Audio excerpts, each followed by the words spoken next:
Councilman Bob Zine, can you hear us? Yes, I can. Okay, we have you.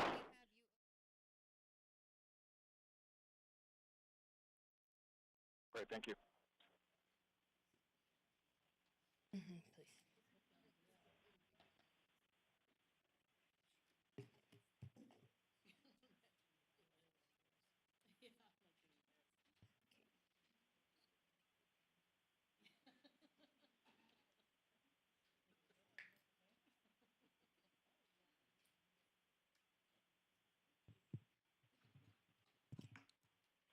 All right.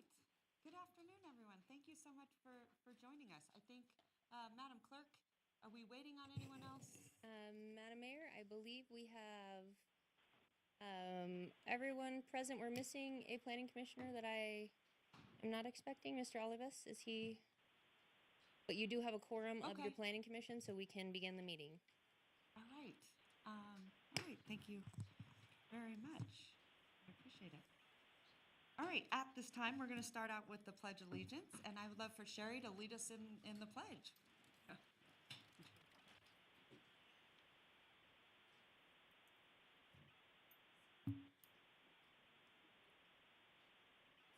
I pledge allegiance to the flag of the United States of America and to the republic for which it stands, one nation, under God, indivisible, with liberty and justice for all.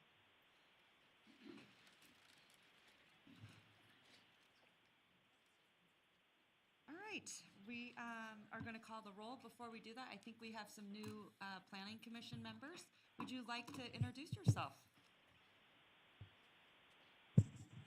I'm John Marshall. All right, is that it?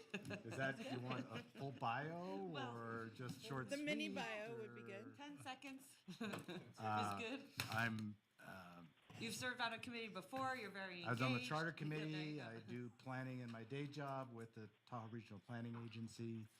I'm a lawyer, so that automatically qualifies to give an opinion on every single okay. thing or I on like nothing, depending on your perspective. All right, I like Thank you. it. Okay, all right, thank you very much. So at this time, Madam Clerk, please call the roll. Yes, Madam Mayor. Breckus, Dewar, Here. Delgado, McKenzie, Jarden, Bob Zine, Sure. Cheevy. Here. Madam Mayor, you do have a quorum of the Reno City Council. All right, I'm going to send it over to Mr. Gower. Okay. Planning Commission roll. Thank you very much, Madam Mayor. Can I get a roll call for the Planning Commission? Yes, Mr. Chair. Gower, Here. Johnson, Here. Hawkins absent, Marshall, Olivas absent at this time, Schneider absent, Weisky. Here. Mr. Chair, you do have a quorum of the Planning Commission. Thank you very much. All right, thank you. Madam Clerk, at this time, we will take public comment. Madam Mayor, our first public comment is from Danny Cleus, followed by Sherry Shorter.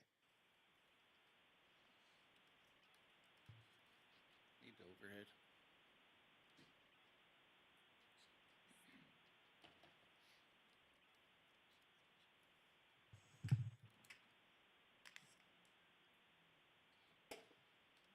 Will it go anywhere?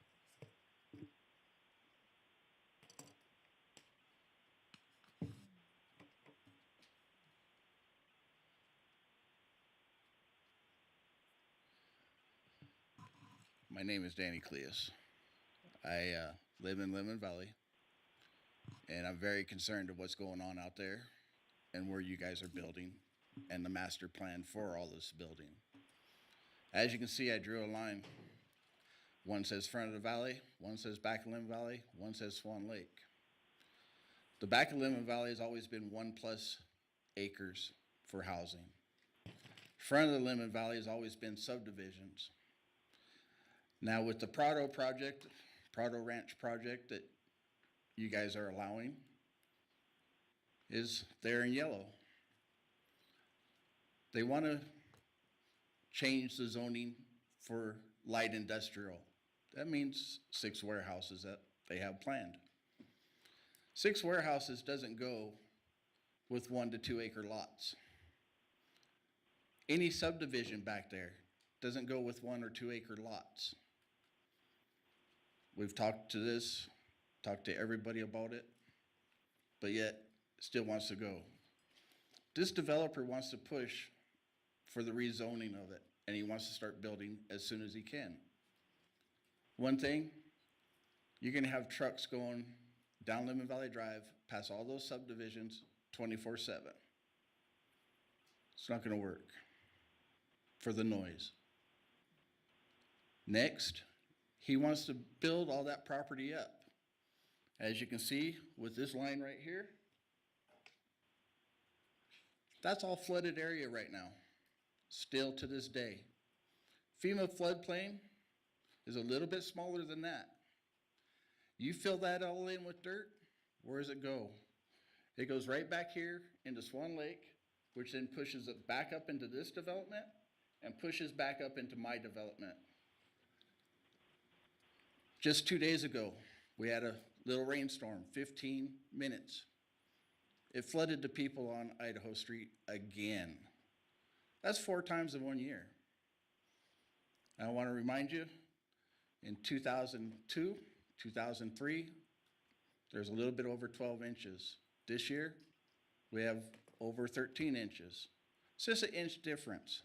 I've been out there in that valley for 38 years. We've never had a problem. Didn't have a flood out there in 1982 or 1983. What's the difference? The only difference is all the building is going on there. All the warehouses. You're building on watersheds. You're taking natural retention away. But yet, nobody cares. Now, this isn't the only valley that has a closed basin. It's not like the Truckee River. It just doesn't go away in a week or two. This is going on 8 months that we've had this. Something needs to be done with the planning here. You guys got to be good neighbors to the county. Thank you. Thank you very much. Sherry Shorter, followed by Tracy Hall.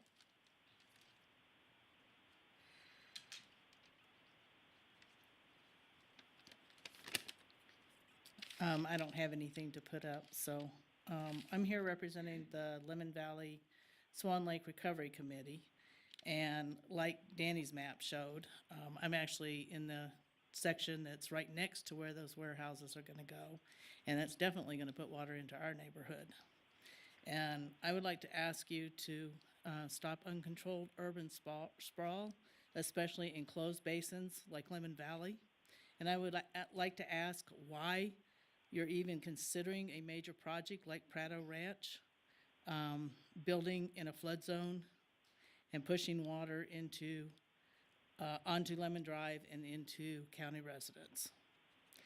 Lemon Valley is still flooded. There's no long-term solutions been addressed. Our schools are already over capacity, as are the roads, fire, emergency, and sewer. We would like to ask you to please plan ahead instead of playing catch-up. Please consider the county residents out there and the flooding that we continue to have. Thank you. Thank you very much. Tracy Hall, followed by Jennifer Baumer.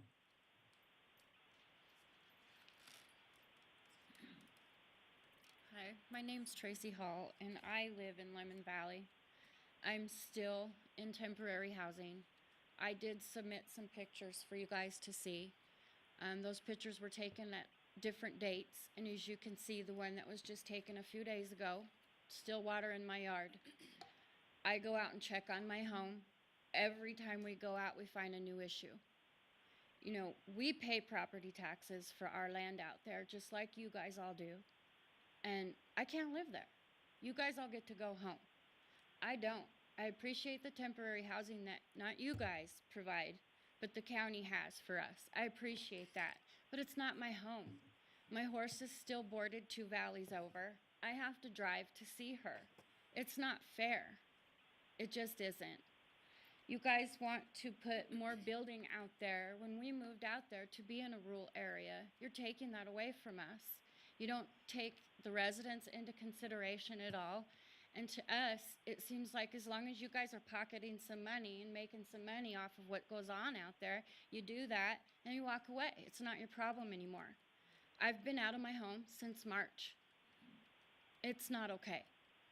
We don't know if we're going to be even able to go home. I mean, this is getting to where I've had anxiety, been to my doctor a few times now. I'm on pills. I don't want to be there. You know, it's not okay. This is my life you guys are messing with, not just mine, but all these residents out there that are still not home. My neighbor called me the other day and said, your front door's wide open. What? Are you kidding? So I go out there, you want to know why it's wide open? Because my doors won't shut now. My interior doors haven't shut for months. Now my front door won't shut. I have to rig it to keep my home safe. She's calling me all the time. You got weird people in your yard. Why do I have to go through this? I shouldn't. I pay property taxes. This is not okay. We are also small business owners. We contribute to this community. We're not just this redneck people that you guys don't think about when you guys are planning. These are our homes. I have a little neighbor, 5 years old, diagnosed with PTSD. He's scared to death. That water scares him. He can't swim. That's sad. If it doesn't break your heart, then, you know, I'm not sure you're human. I just don't think so. It's beginning to wonder what's going on, you know? You guys really need to work with the county and make a plan to do something with that lake. We've had winters like this and we haven't flooded. This year we have, because the floodplain is being built in and you're pushing water my way. We can't move home, not anytime soon. My septic and my leach line is still in water. It's gonna need time to dry out, and it's not gonna happen before winter. I beg you guys, please, to come up with a plan before you build any more. Thank you. Thank you very much. Jennifer Baumer.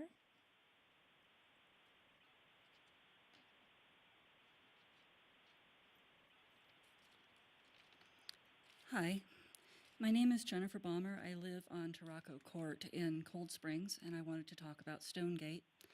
I'm looking at water from another point of view. One of the issues I see with Stonegate is that water will always be an issue in North Valleys and in Nevada. Even if there are, as Stonegate claims, springs on that land, I think we'll have problems with water.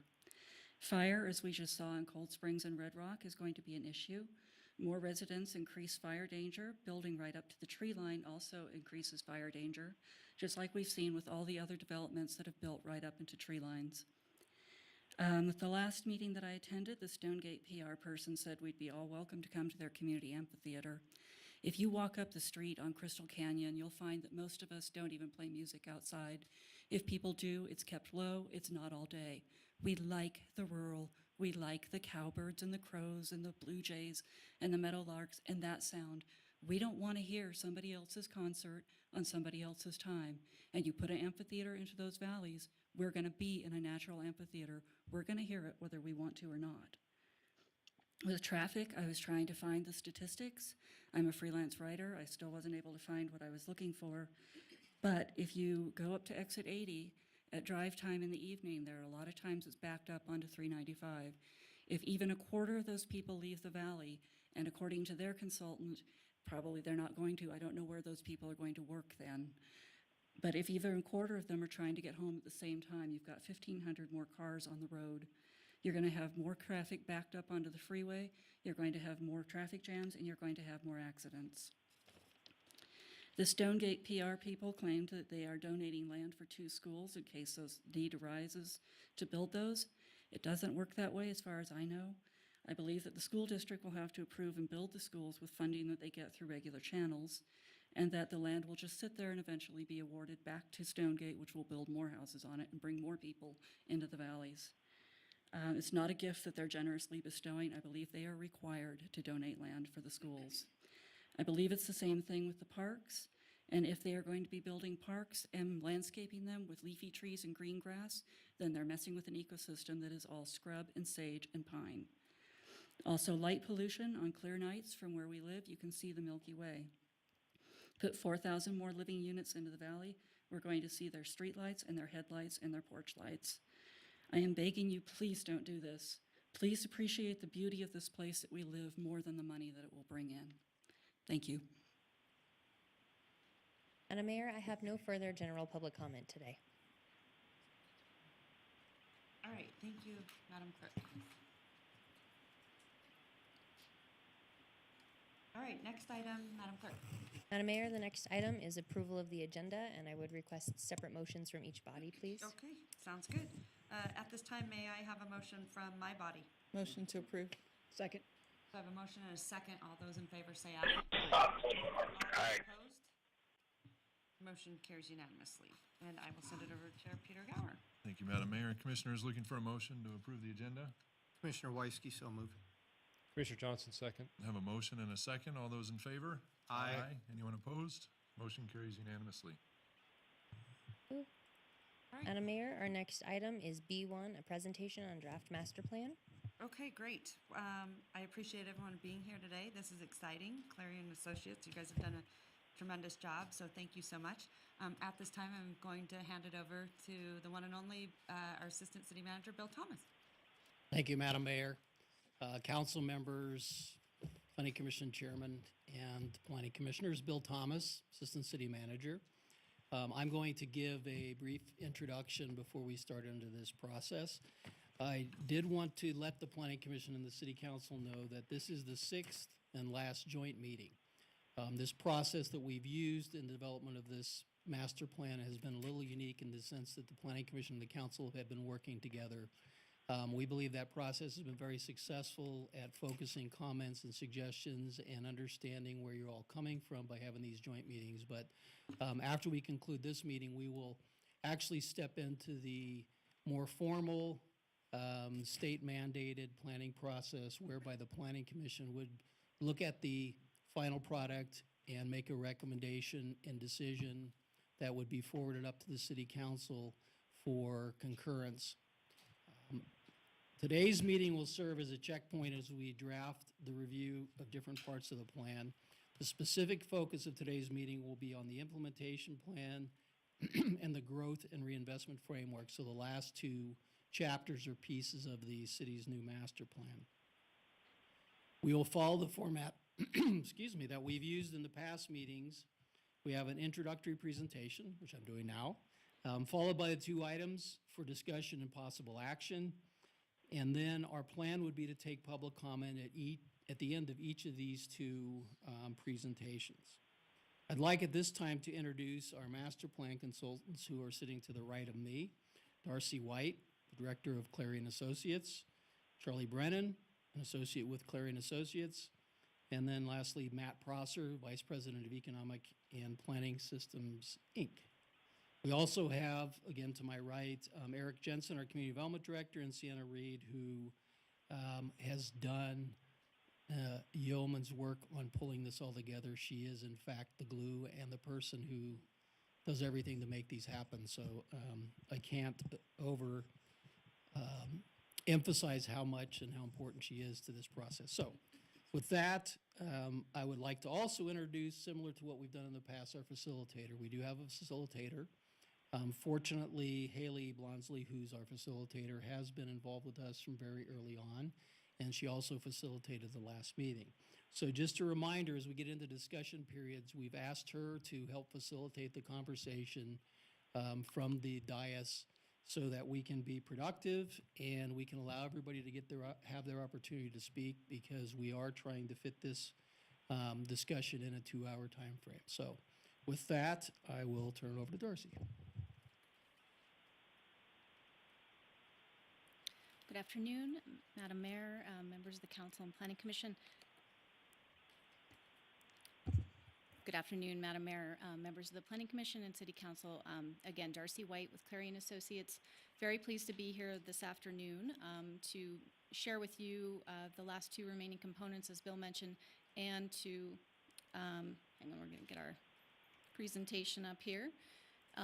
To focus our last discussion really on the two remaining components of the plan. So Bill kind of ran us through the process for this, so I think we can kind of jump in here.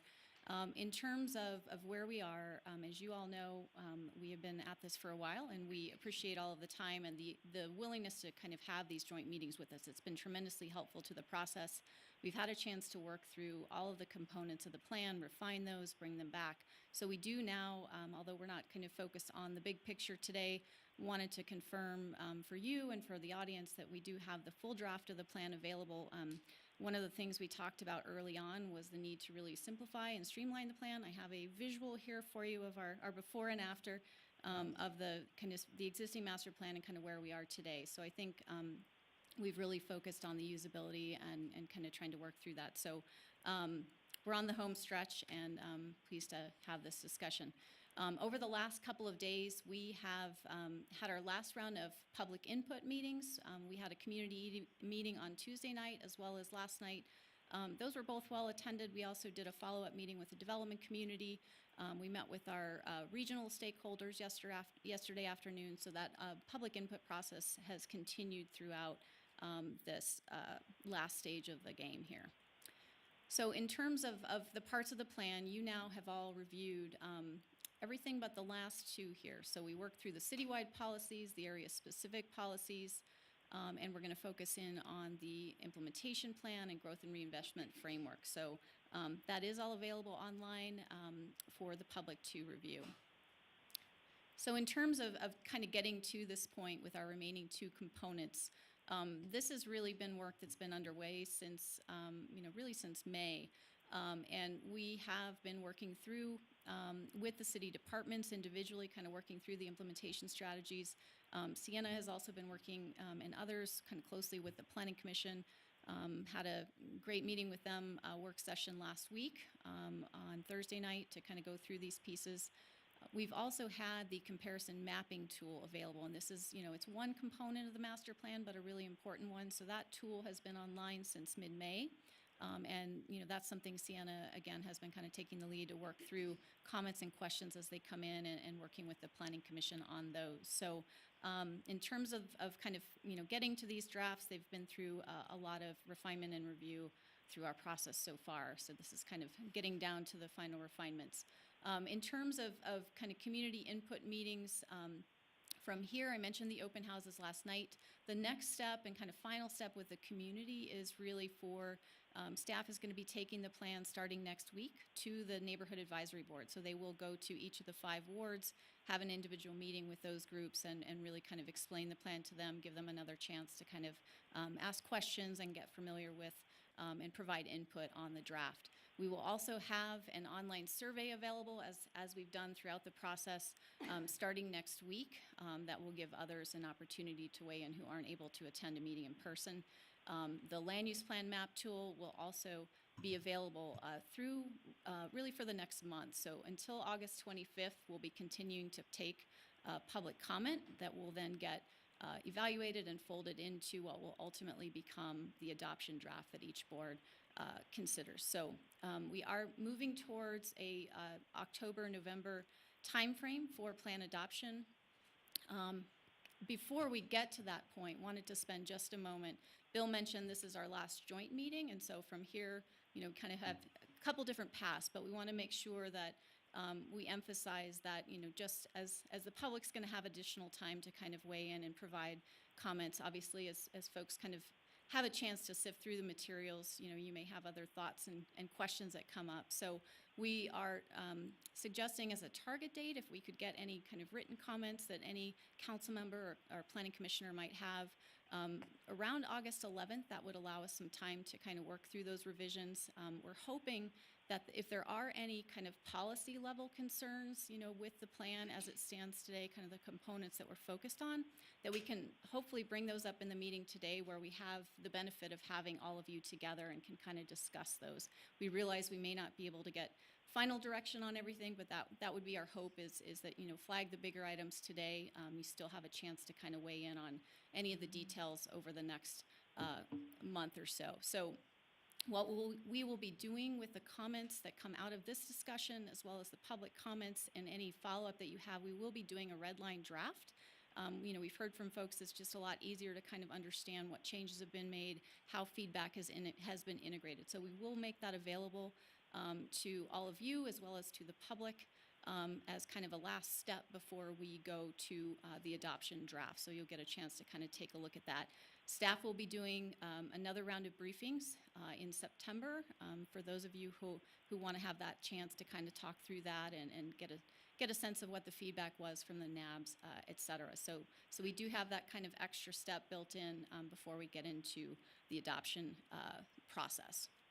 And the tentative dates that we have outlined right now would be October 18th for Planning Commission, and then going to City Council on November 8th. So that's obviously that's subject to schedules on all of your ends, but that was kind of the timeline we were kind of shooting for to get us to the end. So I'm going to stop there. We have, I believe, another public comment round before we get into our first presentation, our first item. Madam Mayor, may I ask a question? Councilwoman Dewar, go right ahead. Yeah, I was just wondering, at the NAB level, I mean, do you expect them to possibly have substantive comments, and are you open to integrating those? I mean, is that the point of this, or is it more to inform them?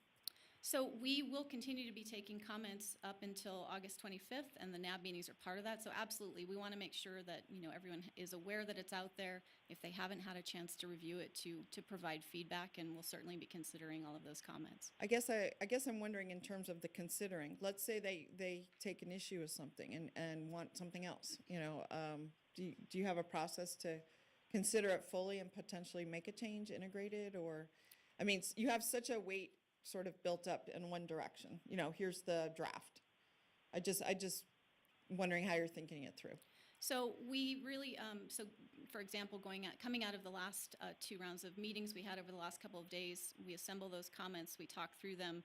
A lot of what we're hearing are kind of consistent themes, and so, you know, I think we're doing our best to incorporate those comments, take those into account based on the direction that we've received from Council and Planning Commission, and then incorporate them as appropriate. Okay, so and just to finally wrap up, so you got comments the last couple of days, as you mentioned, at these workshops, but you're about to present us something. Does this something have these comments, or are you still considering those to integrate them in a So later? we've actually summarized those, and we'll share those Got with it. you tonight. Okay, thank you. All right, thank you very much. At this time, it looks like that we need to approve the adoption schedule. So I'm going to ask my body to give me a motion. A motion, do I have a second? Second. All those in favor say aye. Aye. All those opposed? Aye. Motion carries unanimously. I'm going to hand it over to Chair Gower and then back to Madam Clerk for public comment. So take it away, Mr. Gower. Thank you, Madam Mayor. Commissioners, looking for a motion. Commissioner Johnson, move to approve the schedule. Thank you. Commissioner Woiski, second. Have a motion and a second. All those in favor? Aye. Anyone opposed? Motion carries. Thank you. All right, fantastic. Back at you, Madam Clerk. Madam Mayor, we have no public comment on this item. Okay, thank you very much. Then we're going to move right along to go ahead and start your presentation. Thank you. Again, Darcy White with Clarion Associates for the record. So moving into the first item, the implementation plan. And so the impetus for this section of the plan really came from our very early conversations with City Council and Planning Commission, and the realization that the current master plan does not have an implementation plan associated with that. In looking at kind of the master plan assessment we did early on, this was really one of those best practice things that, you know, if you're going to go through this process, really put a lot of time and energy, the communities put a lot of time and energy into the process, that you really need to have a clear plan how you're going to move it forward. And so this is really kind of building on those early conversations. So the implementation plan plays an important role, we think, in kind of helping to convey realistic expectations about how the plan will move forward and the timeline associated with that. We are careful to remind folks this is a long-range plan. So this is a 10 to 20-year plan.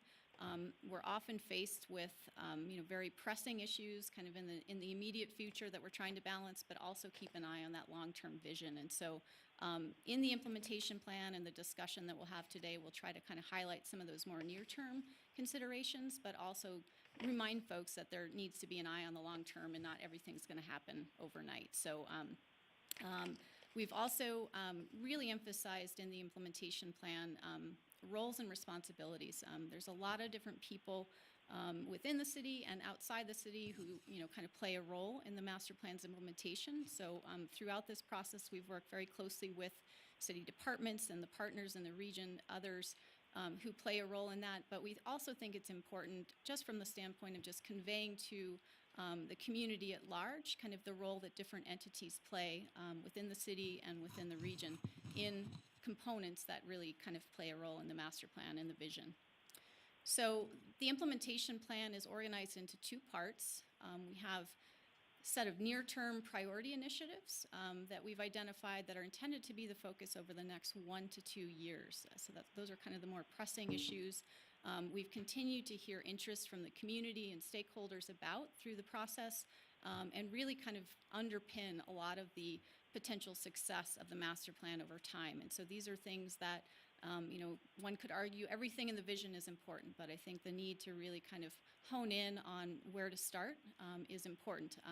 We have been very intentional in trying to integrate a lot of these strategies that the city is already working on, departments are working on. There's a lot of things that are happening that really relate to and support implementation of the plan, even though the plan hasn't been adopted yet. And so we've really tried to fold in a lot of those. The master plan really is an umbrella document. This is kind of the highest level document. So it really reflects a lot of those efforts that are ongoing, and I think reinforces that, even while it may seem like a fairly overwhelming set of strategies when you take it in whole, there are a number of things that are underway, have been talked about, so we're really trying to leverage a lot of that work that's been done or is already in discussion. So the second piece is the implementation strategies themselves. There is overlap between those two, and we can talk about that more, but I think these are the more detailed strategies associated with each of those 8 guiding principles that we've really been talking about as we kind of worked our way through each step of the plan. So those are really some of our ongoing strategies, as well as some of the longer term strategies as well. One of the things that I wanted to mention here is that one of the key opportunities associated with the implementation plan is the ability to really be pretty methodical about tracking your progress over time. I think we've heard very clearly from the community, we heard this over the last couple of days, just that, how can we stay involved? How can we kind of follow the progress over time? And so we have some recommendations we'll talk about later in terms of, kind of how that can be used and really kind of help not just adopt it and be done, but kind of keep the plan moving forward and kind of visible in the eye of the community as well as within the city's day-to-day efforts. So we have identified the 6 priority initiatives. Matt's actually going to kind of talk us through those. We're going to spend a little bit more time on these as they really are kind of the fundamental pieces that we think should be the focus over the next 1 to 2 years. So I'll come back in and talk a little bit more about some of the highlights on the implementation strategies, but for now I'll turn it over to Matt. Thanks, Darcy. Matt Prosser with Economic and Planning Systems. It's great to see you all again. As Darcy mentioned, I'm going to walk you through these priority initiatives. And so here they are, the 6 of them, and I'll go through each one. So the first is to develop a targeted, affordable, and workforce housing strategy. As this is top of mind for you guys, I'm sure, after your meetings yesterday and the work that you've been doing in the community. And so the desire here is to develop sort of that game plan for what to do for the city. And so we have a lot of efforts going on currently and a lot of ideas, and the purpose of this is to bring it all together with sort of marching orders and roles and responsibilities, and formally actually adopt this with some set outcomes and targets. So it's a way to measure progress from staff and the community as yourself to see where you're going on this effort. And some of the elements that we think are a major part of the strategy would be creating the definitions of what exactly affordable and workforce housing are to this community. What are the target population and housing groups that you need to address to solve some of the issues that are in the community? And we've identified a lot of those already in the work that we've done, and it's really just sort of formally aligning the groups you want to target with the programs and the tools that you have for those. And then lastly, a couple other things. So there's been desire to help reduce barriers and incentivize affordable housing. And so it's taking the list of tools that have been identified and in this strategy actually developing the approach that the city wants to use for incentivizing affordable housing.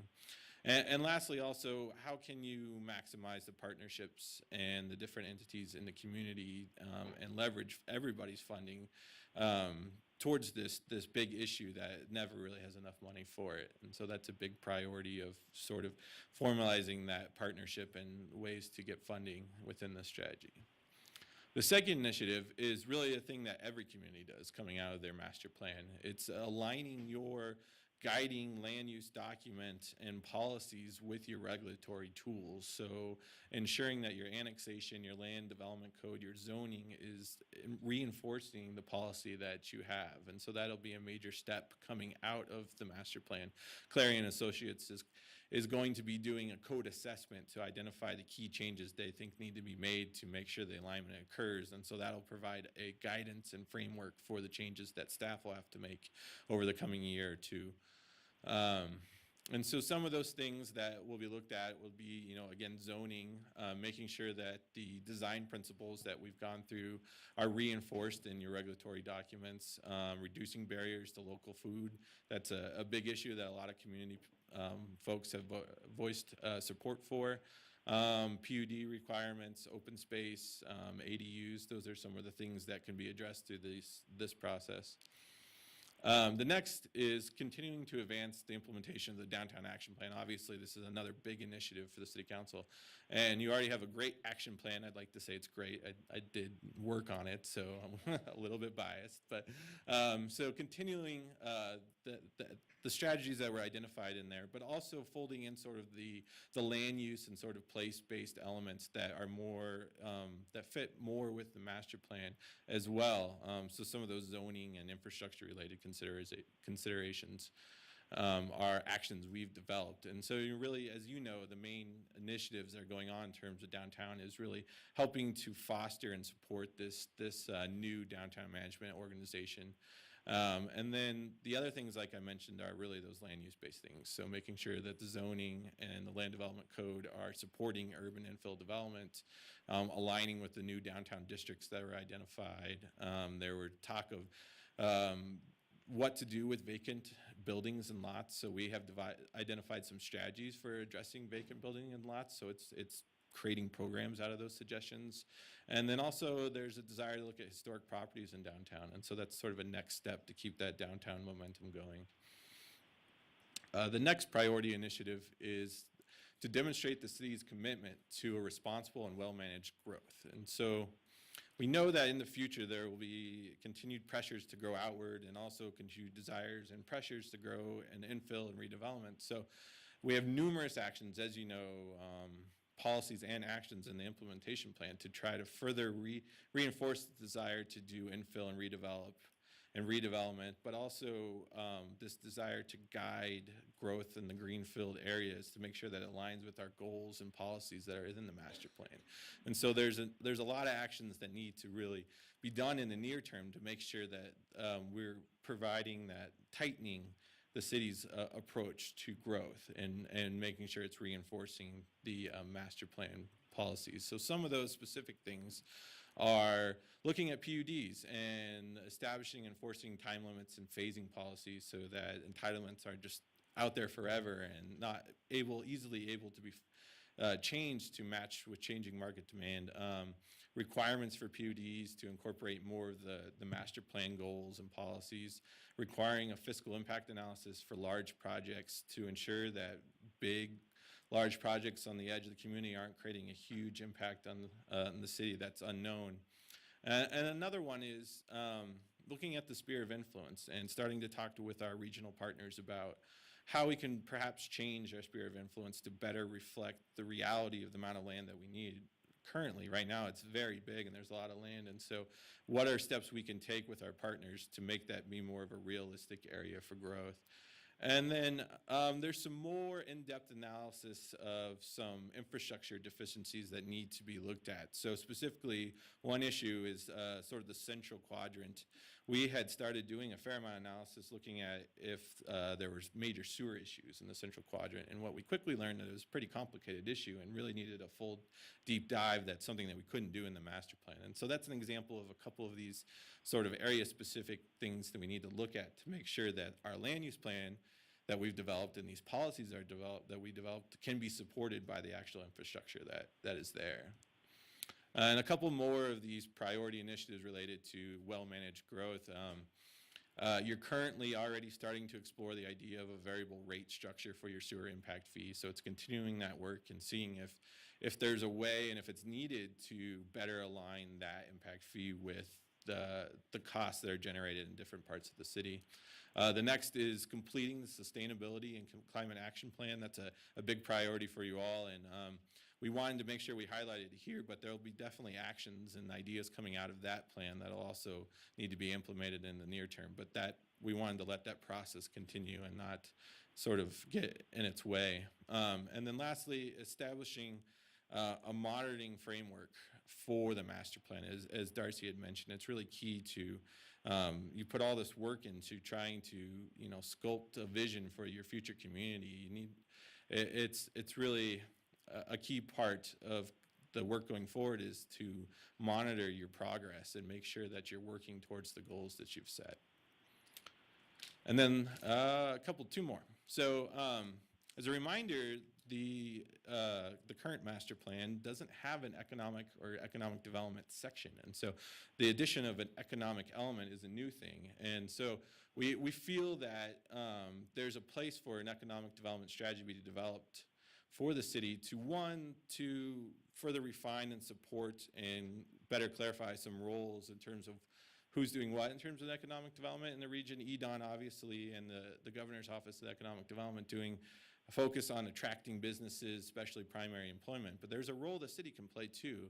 And part of that is identifying specific target industries that are maybe a subset of what EDON's doing or more specific, as well as really providing that sort of place-based economic development elements. And the city's really, your role to play in this, I believe, is to help shape the places where people want to work and make them attractive for businesses. And that's something that a traditional economic development entity such as an EDON or others, that's not really their role. They're more focused on the activity of businesses, and whereas your opportunity here is to really help shape the places where those economic activities occur. And so the elements of the structure or of the strategy for the economic development that could be in there are one, expanding capacity within the city to actually do some economic development work. That's one thing we've noticed, that there needs to be more capacity within the city to actually develop and go after the target economic activities that you want. And then the rest of these are sort of these place-based elements. So developing a standard package for incentives for certain businesses you want, or types of developments, office downtown, things like that. Identifying priority investments that are needed in your employment areas to make them more attractive to businesses, making sure the zoning is allowing the type of businesses you want in your employment areas, and then supporting sort of the efforts that are going on. One thing we heard a lot about was sort of the entrepreneur startup community that's in Reno. And so what are ways the city can act as a convener of that activity and really help those creative folks network with each other and leverage their ideas together and have the city be the people that bring them together. And then the last priority initiative is pursuing some flexibility and additional tools to addressing growth or funding growth.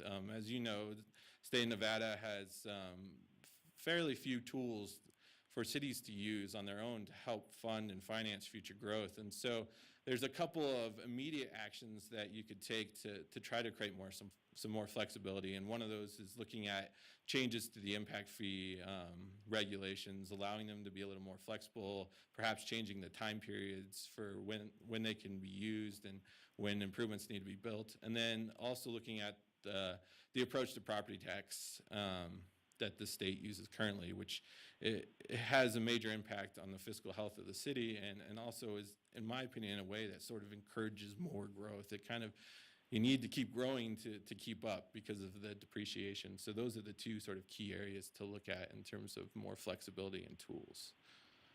Oh, yep. So I'll turn it back over to Darcy for the rest of just the specific strategies. Again, Darcy White with Clarion Associates. So moving into the implementation strategy, so the more detailed part of this, Many of the strategies that Matt talked about, kind of that are bundled into these priority initiatives, are addressed in the detailed strategy. So wanted to just kind of highlight a few that we didn't cover that are also in the plan. So just for reference, this is kind of where the tables come in.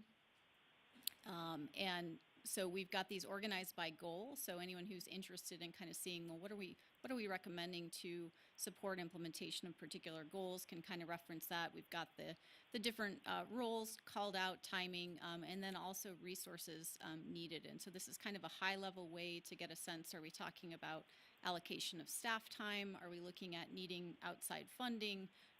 Regional collaboration, those are all key considerations as you start to work through the types of things that you want to focus on. So just kind of highlighting a few areas in GP4, the strategies to promote vibrant neighborhoods and centers. The other kind of component to this neighborhood focus in the plan, Matt talked a little bit about kind of the key part of some of the affordability and the housing pieces. There's a number of things here related to neighborhood reinvestment. That was another key theme that we heard. So we've had questions about, code enforcement and some sort of more fundamental components, down to recommendations related to just trying to fill in our sidewalk gaps and kind of a strategy to really work through some of those local needs that really are kind of down at that more specific level. So a number of things there that really are aimed to support kind of neighborhood revitalization as well as new neighborhoods. GP5, we really didn't touch on too much in the priority initiatives. This is an area where the city really does play kind of a partnership role. RTC plays a key role, as you know, in kind of the regional street network and transit network. And so we've really tried to formalize kind of the roles and responsibilities here in particular. I think in talking with the community, it's a complicated structure. Not everyone fully understands kind of what the city controls versus what regional does and kind of how those work. And so there are a number of planning efforts that the city's already worked on and kind of follows up on a regular basis with RTC that we've tried to really embed in the plan so that they're, those tools are, those existing plans are kind of made clear in terms of their availability and kind of what those kind of help do to support the city's transportation needs. We've also flagged some strategies related to autonomous vehicles. This is an area where kind of on the innovation side, the city has, already kind of started some conversations, opportunities to partner with local companies and with UNR and others to really kind of leverage some of the research and kind of testing that's being done in the region. So there's some strategies there. It's something that's very new. There aren't a lot of cities that really have much in the way of policies or regulations at this point. So this is kind of an emerging area. This is certainly the first plan that I've worked on where this is really kind of a key component of that. So getting into safe, healthy, and inclusive communities, wanted to highlight a few things here. We've worked very closely with parks through this process, and Sienna will talk about some of the clarifications in the growth and reinvestment framework in terms of that, but there are some other needs related to kind of the more specifics of recreational facilities and kind of more the detailed aspects of parks that would really require a parks master plan. That's one kind of specific follow-up that in talking with them probably should be done in the next few years to really kind of hone in on some of those more tangible recreational. We heard a lot about swimming pools and different types of things, not really kind of captured in this master plan level. So that's a recommendation. We've also worked closely with police and fire on kind of some of their specific needs and have folded in some of the recommendations there. This also gets into kind of continuing to really provide, be a partner to the school district and working with them to really kind of make sure that the city, already provides kind of an accelerated process for review of those properties, but I think we've had a good collaboration with them through this process and just kind of reinforcing that through the strategies. GP7, couple things to highlight here. A lot of detailed strategies related to historic preservation. This is work that Mella Harmon helped out with on the process. We've had several, we met with historic preservation folks, would have been back in April, Sienna and other staff have had follow-up meetings with them. So a lot of discussion on that and a lot more kind of detail there. So those have been positive discussions, a lot of strengthening there, as well as with arts and culture. So there's quite a bit of detail on those strategies. And we've also had some kind of specific meetings with those groups.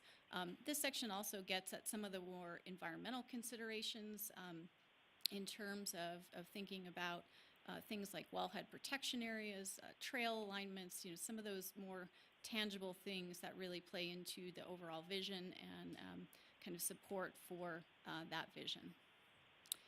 And then the last one is really to kind of talk about kind of how the master plan moves forward. And this section, effective government, is really kind of that new section of the plan also in terms of there are kind of the planning level things, but there's also kind of the role of the plan in kind of day-to-day city decision making. And so following adoption, I think we had a lot of questions about this. How does the plan move forward? We've made some specific recommendations about just, how it's used in staff reports. We're recommending that, looking at kind of integrating it into the budget process and the CIP process so that there is that linkage to the plan once it's adopted. There will be some specific metrics that will be included to kind of fit in on the city's dashboard, so it's a very visible way for people in the public to kind of follow some key metrics. That might be something like mix of housing types or miles of trails, whatever those end up being, but something that really kind of helps people understand kind of what the progress is over time.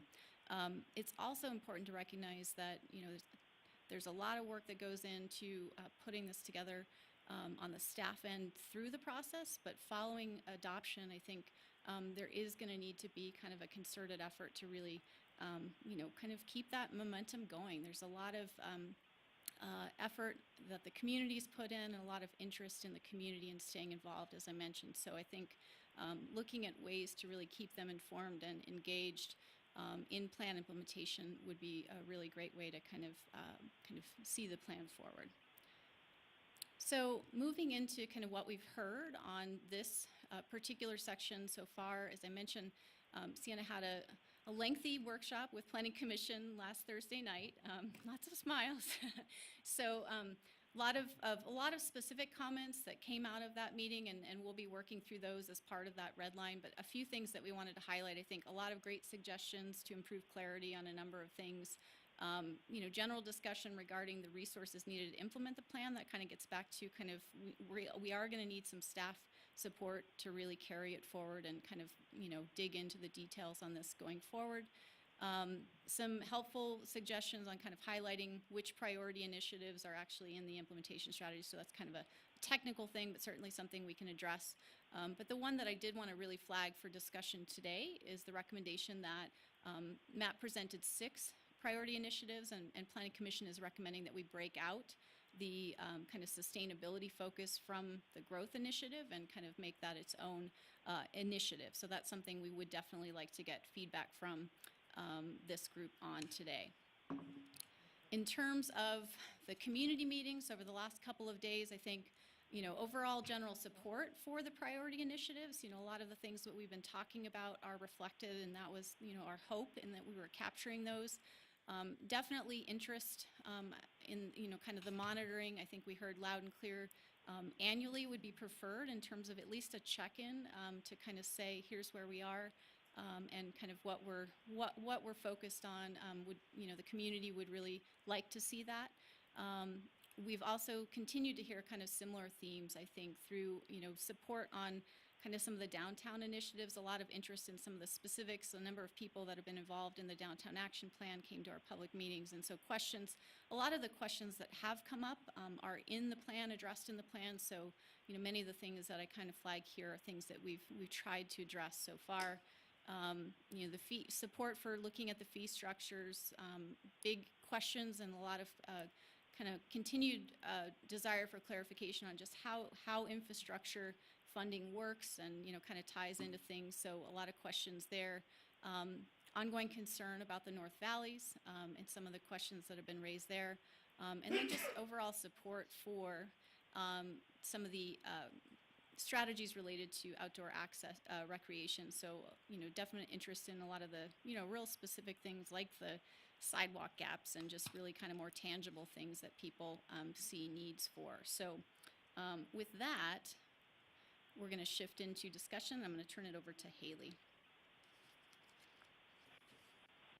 Hello, everybody. So again, my name is Haley Blonsley. I was lucky enough to work on phase 1 as a facilitator, gathering data for the forum group. So I'm excited to be back and see the process all the way to its almost finish. So today we're going to be focusing on this little section for the priority initiatives and gaining general feelings, questions, concerns that you have, points of clarification before we move forward for that motion. So would anyone like to start the discussion? Great. Hold on one second. Before we move forward, I wonder at this time, Madam Clerk, public comment? Yes, Madam Mayor, I have public comment from Danny Cleus on this item. Okay, thank you.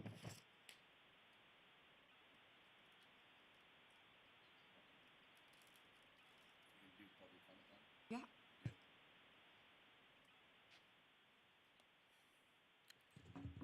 Danny Cleus for the record. In what they're saying, the impact, a lot of feedback from the community. I know in my community, we haven't heard of nothing like this. Now, I think you guys, when you talk about community, you're talking about the Reno community. Well, as everybody knows, Reno is annexing a lot of property out there in the North Valleys. Washoe County residents don't get notices for these meetings, for what's going on.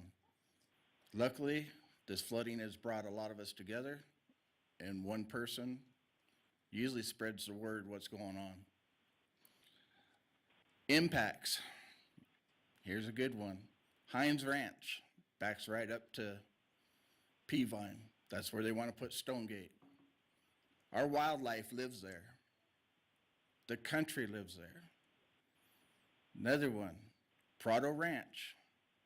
Since the fires and the flooding, we've had bobcats, more coyotes. We have antelope and deer back there. You guys are going to force them out some more? I mean, these animals are coming down into our yards now. More industrial being built on the freeways. Impact. Look at the flooding out there. In here, Truckee Meadows Regional Drain Manual. It actually states, and this goes back to 2007, with the Knopf survey, or flood litigation, or hydrology report, whichever one you want to call it. Study shows that increases of runoff volume due to development or loss of floodplain storage due to development will impact the FEMA regulated water surface elevation in playas. Future development shall account for the increased volume of runoff generated within these basins. Now the basins they're talking about, White Lake, Silver Lake, and Swan Lake. As well as for floodplain storage volumes within a 100-year floodplain, development within these basins shall require a hydrology report identifying required mitigations. There hasn't been a report done out there since 1968. All these reports that they talk about are all done off of models. Somebody needs to do a real report and study it. They take a part of Gerlach and they take a part of South Reno to make their model. They need to do a real one. And another one, geomorphic studies. That is the main one, because something's not happening out there. Our animals are impacted, our wildlife's impacted. Now the housing is impacted. Why? Building. Thank you. All right, thank you very much. Madam Mayor, then I I'll have no send it further back to you. comment. Do we have any more public comment, Madam Clerk? None, Madam No. Mayor. Okay, back at you. Right, does anyone want to kick us off? Council, or Vice Mayor Jordan. Thank you very much. First off, wow, how many public meetings did we had on this subject? On this? I know it's the sixth one here, but I know we've had dozens and dozens. For the record, Sienna Reed, we had numerous public meetings during phase one. We've been very committed to public meetings through phase two. 6 community open houses, a host of meetings with our development community, neighborhood stakeholders, public partners. So we've really tried to be incredibly engaged with just about everybody that we can. Yeah, it's been a long time. I mean, it happens once every 20 years. 6,000 people participate in phase one. Yeah, it's 6,000. pretty awesome, and that we can see the finish line here is you guys have to be going, hallelujah, right? Pretty excited about that. Question I had, and there's not page numbers on this, so I guess we'll just call it out by the title so we can go back to it. The priority initiatives, saying there's not a page number, so it's hard to, the one that says develop a targeted, affordable, and workforce housing strategy.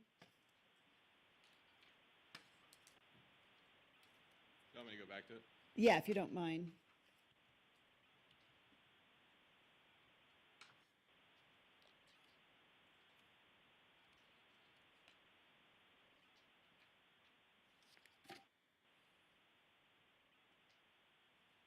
That one, No. I guess, that one. Is it page 2? you know what, it's okay. I think we can just, oh, actually, this is the one. This is the one. So my question is this. When we talk about housing, obviously, we had a very in-depth conversation yesterday with lots of input, lots of different areas. It's a very complex issue. My question is, within our master plan, how are we addressing natural changes within the market? In other words, we hear today and through this process that, the split of housing desired options is everywhere from, very dense downtown to the single family home. We've heard it from a number of residents today. They very much enjoy living where they live on the outskirts. How do we, as much as we want to do more infill, we want to encourage that, we want to incentivize those sorts of things, how are we flexing with the markets? In other words, if we've got a 50-50 split right now of people that want to live infill projects versus 50% that want to be single family outside of the McCarran Loop, let's say, how do we roll with that? I mean, there was a time when it was a bigger house on a bigger lot. Yeah. It has changed. How are we moving with that and not restricting that? Because people's desires, we're not developers. We don't control the market. Sure. The consumer controls the market, and how are we making sure that we're not being so rigid that we're not flowing with it? Great. Now that's a wonderful question. And so I think a lot of the work that we did up front to really understand what the demand over the next 20 years could be, or we forecast it would be, was to make sure that the land use plan and the policies are reinforcing what we think the market will want, at least going forward. And part of that is to look at, all right, what's the demand for certain types of housing, and then comparing that to the land that we have designated for housing going forward, and making sure that we don't have capacity issues. And so what we found was we have way more land than we need for a single-family home, at least entitled currently. And so the feedback we got from that is really we need to diversify the land use plan in terms of the types of housing units that we're planning for, so that we have more flexibility. And so that it at least lines with what we think demand will be now, but we also have that flexibility going forward if consumer patterns do shift. And so that's the point of that sort of supply and demand analysis, is to make sure that the land use plan allows for that flexibility. And then going forward, part of the monitoring, one of the key parts of the plan is that monitoring aspect. We'll have key indicator points that will monitor sort of the building permits that are coming in, and what we're capturing in terms of actual housing development, and that'll allow you to make changes down the line in terms of, well, we're getting a lot of this and hardly any of this. Do we need to change our plan, or is there something preventing that type of development? So that sort of thing. Okay, so it does allow for that, and Yep. you built that in. Okay, I appreciate that. And just kind of as a follow-up to both this meeting and yesterday's meeting is, a clear understanding that this body doesn't control growth. We have to actively respond to it. And, I think developments and growth in projects are, not approved for the tax dollars. They're approved because there's a demand there when we want to stabilize the housing market. So I think it's important that we get that on the record, that, we're not causing the growth, but we're responsible for dealing with it. So that's a big part of our role. Yeah, hi, thank you. I appreciate the presentations, and to me today, these two sections are really the heart and the meat, the meat of the document. So I'm excited to talk about it. Interesting, we're taking 5 before 4, but because this is chapter 5, the final chapter, correct? Okay.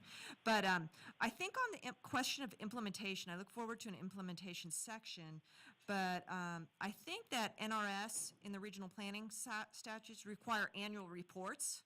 The Planning Commission does annual reports, and we send those up to regional. So to me, the dovetailing of annual monitoring of the plan, we already have, our directive. So I would argue that that is annual. I have about, some very specific comments I'll mention on, I think I got, on this section also.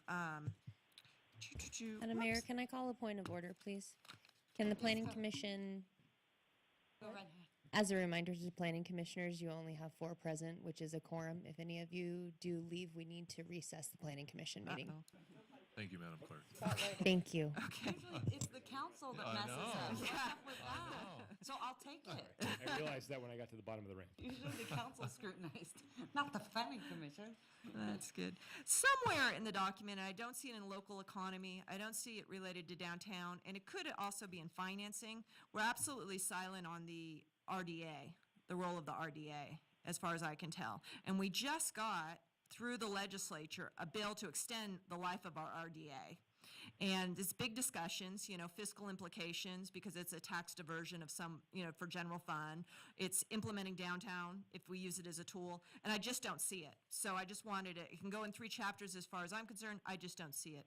GP2, responsible and well-managed growth, IMP 2-1B says require fiscal impact analysis to be completed as large projects and PUDs. Sparks does that, very common. I think it needs to be standardized, and it says that. But I think also amendments of PUDs. Reno's very unique in that we're the only one that amends PUDs, and maybe there's some threshold. Maybe a South Meadows PUD that's 90% built out doesn't need to be have an economic fiscal analysis. To allow doctor's offices in one little pod, but for one that is partially built out, making substantive changes, I think they need to go through the same rigmarole. So that's that. I'm unclear, and it doesn't require explanation right now. IMP-2.2C, there's something, place a particular emphasis on alignment of minimum densities. I'm just not having a good understanding of that. So it's a clarity question on that one. And then, with downtown, GP3, IMP-3.1D, it says continue to allow most projects within downtown regional center to proceed without discretionary review. Well, we don't know how that's working. We haven't had a whole lot of projects come through. You might argue that the 3rd Street Flats was a very successful one, a remod, but I think that we really pulled off discretionary review in a big point in time, I think pre-recession, and as we get more urban, we really don't know how that's going to work out. We may have some very bad experiences out there and say, you know what, it's downtown. We want someone who's going to be doing something downtown to get contextual and have a run through the Planning Commission. So I just think that might be a little more in a direction that we may think on building experience at some point in the future. That's not where we want to go there. You discussed, Mr. Prosser, quite a bit about the sewer connection fees, and that's been a big discussion here. This is IMP-3.3C, explore the creation of sewer connection fee credit bank set aside. I've had the opportunity in the last couple of years with my colleagues on Tumwa to really understand and set some of their area charges, and I think we're going in that direction.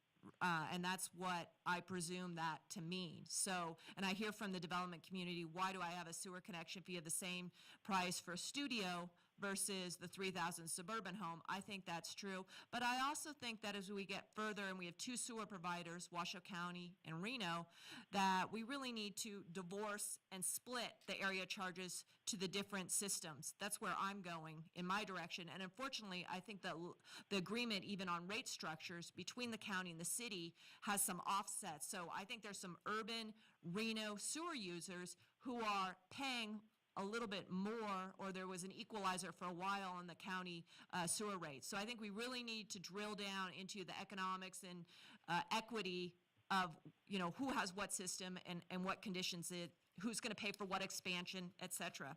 So I think that's going to be, like you said, very complex. GP-4, the vibrant neighborhoods and centers, that's really what we were talking about yesterday in setting our housing strategy. We had a PowerPoint presentation and gave some direction to staff, but that strategy to come, which is more or less a mandated element, I'm looking forward to, and I think a lot of the meat is in here along with the direction we gave yesterday, so I just thought that'd be worth commenting upon. Promote a safe and more resilient community. I'm somewhat agnostic on, and it's the first time I've heard it, on that, you know, pull out the resiliency piece and the sustainability. I don't know if it really matters to me that much. That was, you know, you were asking for feedback on. I will say that under 6.2, promote a safe and more resilient community, I'm not seeing anything that I think is our greatest threat that we're living out week by week in these last through seasons, and that has been air quality considerations and extreme heat. I think we can't wait for our climate change plans. I think we need some direction, and I'll just give you an example. Is there's people I think who want to recreate in the afternoons, and they want the air quality monitoring to be more precise. They want to know where the air quality is good, not just Reno as a whole. They want, you know, better. And I'm also thinking, representing older neighborhoods, that we need some resiliency and ability to have cooling centers as we start to feel extreme heat. So I think those two threats that we know we're facing right now need to be highlighted a little bit more. Just a few more comments. On 6.7 related to school siting, that's also in the growth in the other section. I think it's a little weak.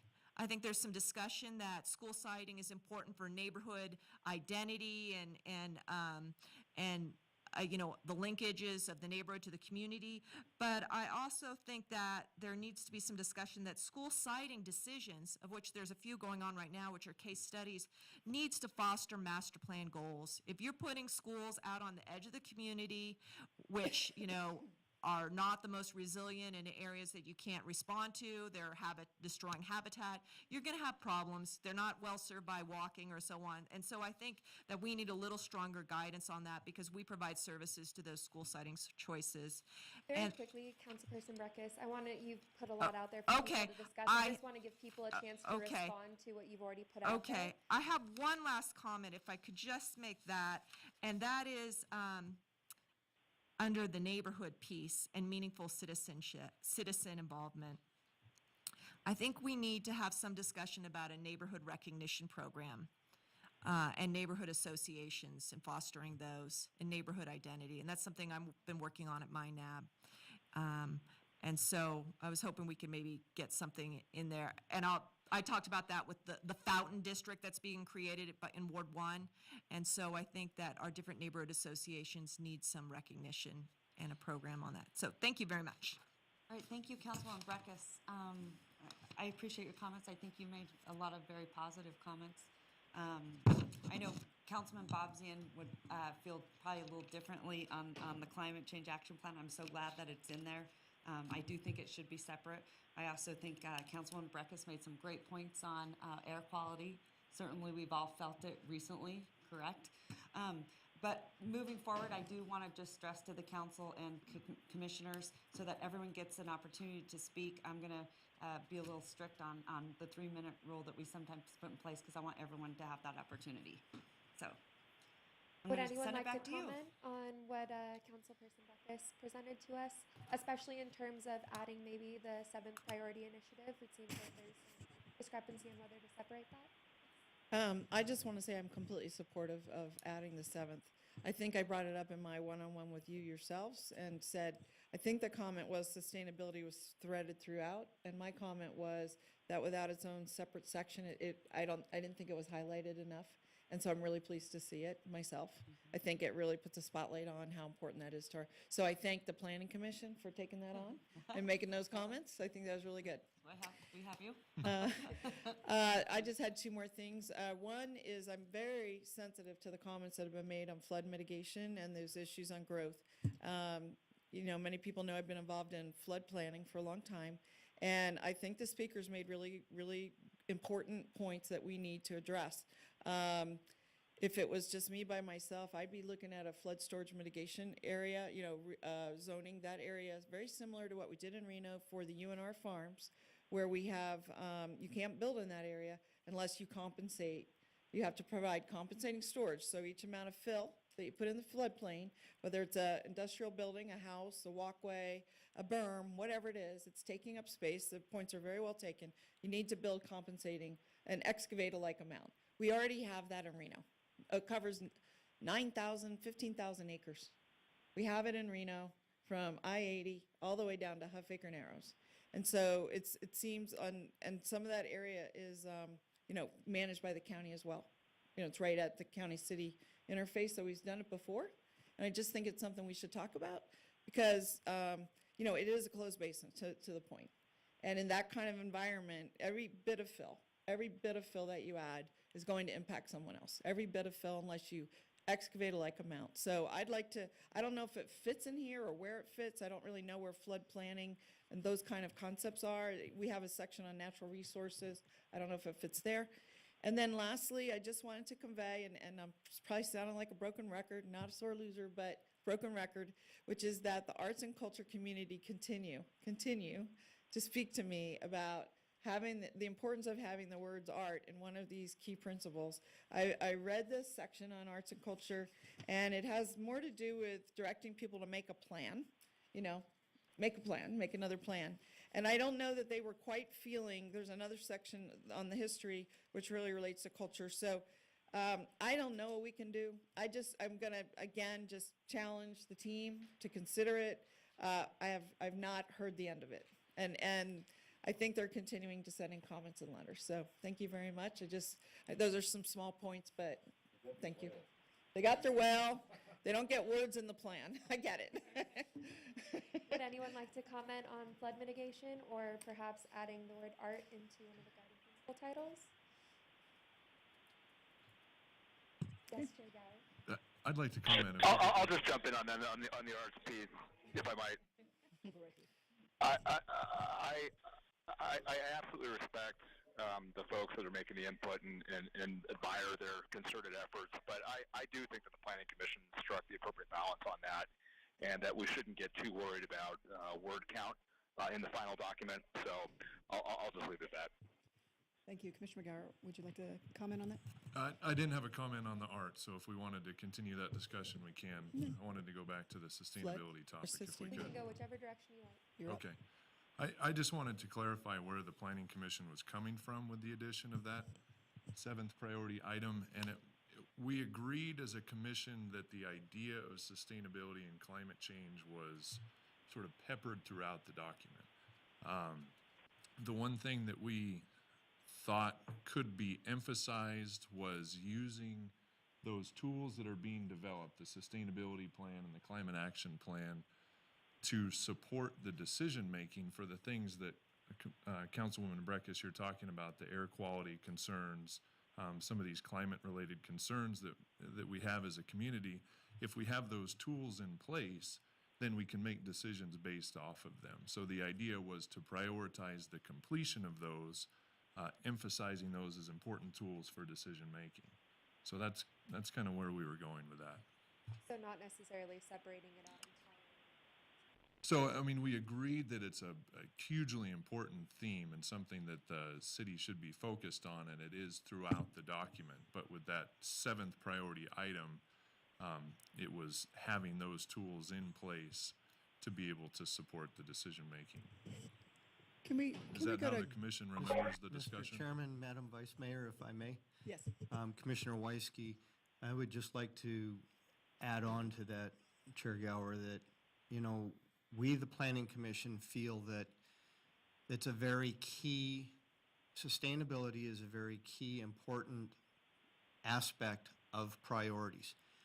And without having the priorities laid out before us, it's very difficult for us to use the priorities immediately and in the near future if sustainability is not brought forward right away.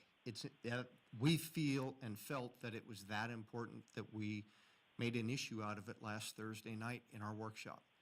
And that's what we're trying to express to council and to staff and to the consultants, that, you know, we want to embrace it.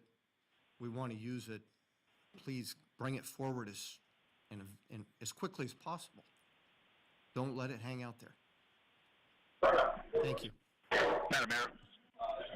Councilmember Bobzian, followed by Councilmember McKenzie. Thank you, Madam Vice Chair. Just an expression of appreciation to Commissioners Weisky and Gower and all the Planning Commission members that had that robust discussion. Did we lose you? Oh, okay, he's finished. Did you get me? I didn't know if you were finished. It sounded almost like you got cut off. Councilmember McKenzie. Wasn't going to filibuster. That would be the short of it. Like you even more. So, and I agree as well that sustainability has got to be a major point of our plan as we move forward. And as the people that spoke so animately in public comment at meetings over the last several months, because they're enduring the effects of us not in the past, not looking at how we're sustaining our growth. I don't think we can stress enough the need to truly, that being one of our number one priorities when we're looking at growth. And I don't think it's near as important. It's not near as big an issue. It's important, but it's not near as big an issue inside the McCarran Loop. But as we start doing this expansion into the outer regions and infringing upon the counties, if we're not willing to sustain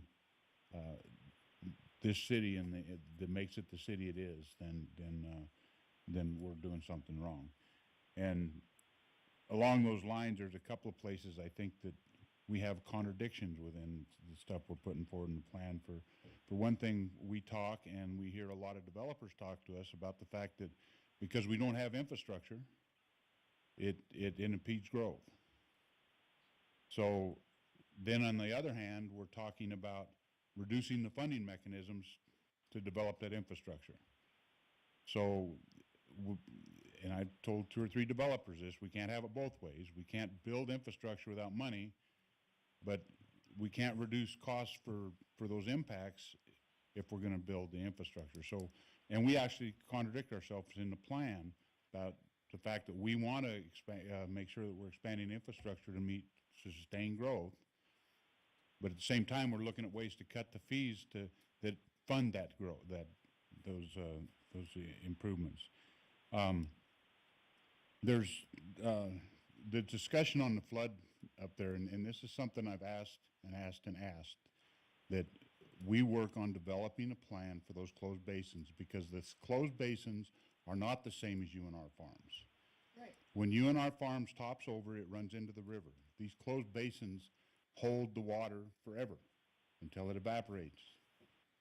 But we already have requirements that if I build in that floodplain down there, I've got to take out what I fill, and that's already a requirement. What we don't have is a plan for the guy that builds on the side of the hill up there, that his property used to absorb water, and now it's asphalt, and that water runs straight off. And that's the stuff that has affected those people in the valley, because we don't have a plan for that.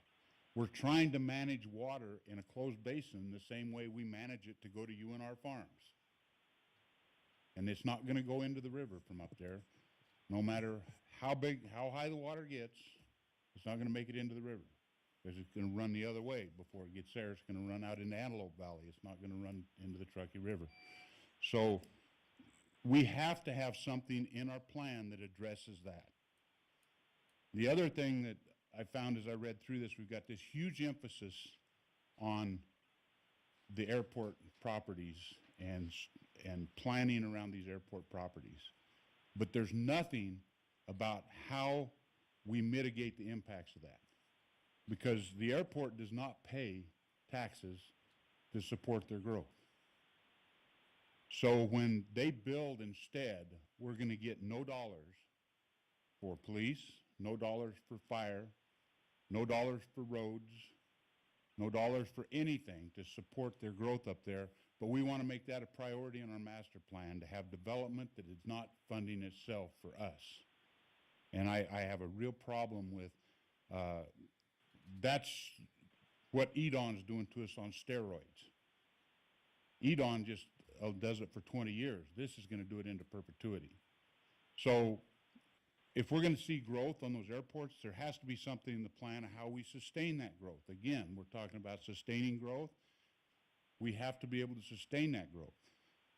The airport out there is a huge runoff into those flood basins up there, and anything they put in there is going to increase that substantially. So that has to be part of the plan, and it's not currently part of their master plan because they're not in the flood basin, so they don't have to retain water. So, and they don't have to worry about taking dirt out when they put dirt in when they go in there to do the work. And then the last thing I've got to say about the whole thing, we've got a section in here about economic development, and then we look to the partners that have led us to where we're at for our help in getting an economic plan together. If we're going to develop an economic plan, we need to leave EDON and GOED out of it, come up with our plan, and hand it to them and say, this is what we want you to strive to bring to our community. We don't want them involved in it, or we're going to continue to get the $12 and $13 an hour jobs that are leading to the housing issues we've got right now. They're leading for uncontrolled growth without the ability to pay for it, because everything they bring in doesn't pay. They don't pay the taxes that we need to sustain the growth. And again, sustainable growth, we need to be looking at those things before we approve growth. And when a warehouse comes in and they're going to build a warehouse, and that warehouse isn't going to have to pay property taxes, it's a negative benefit on this community, not a positive benefit. Thank you. Unfortunately, we are running out of time, so before we move on, are there any other burning comments or questions that we need to get through?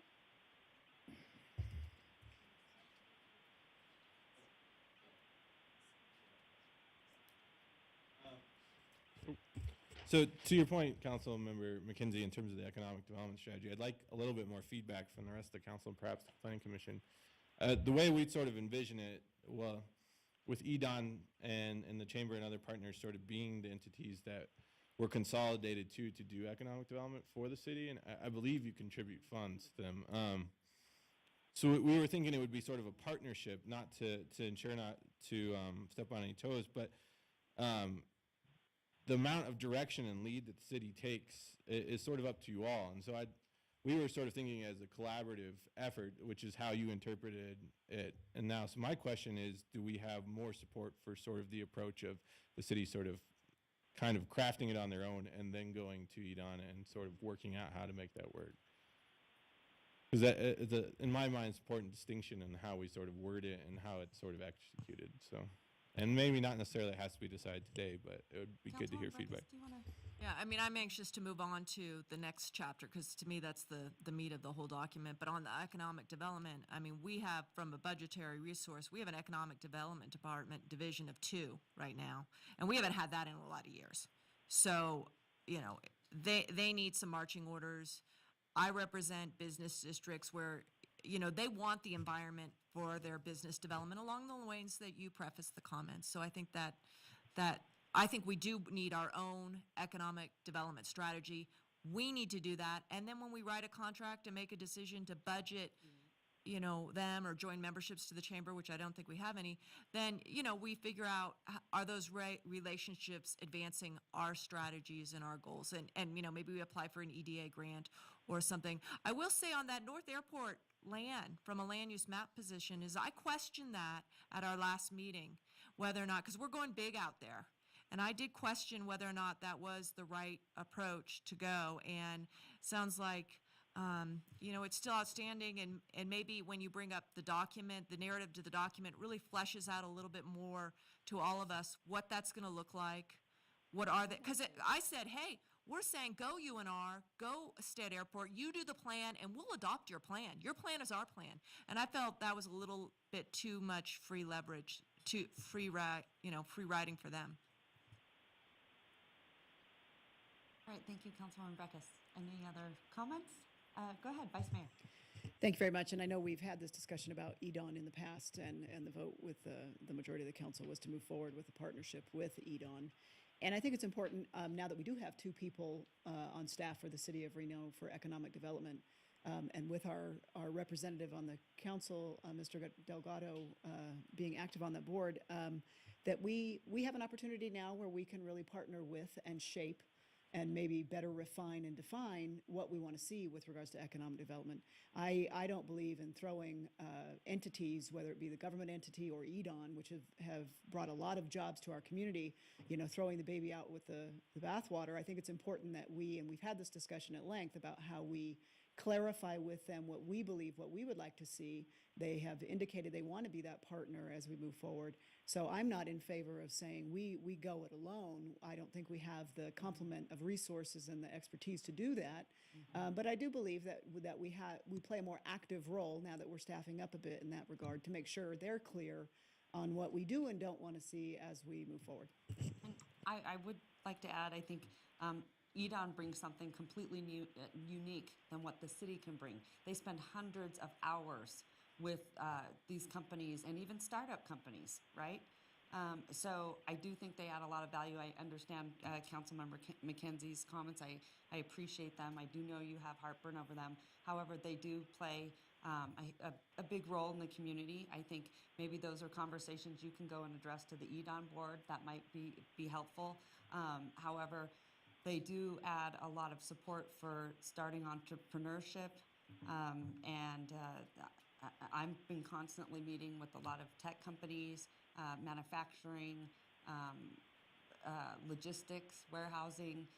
They are continually busy.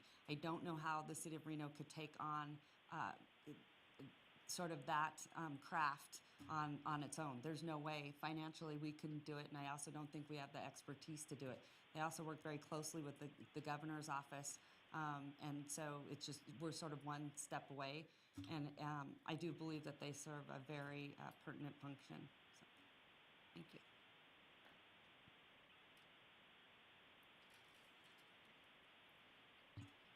Go ahead, Mr. Marshall.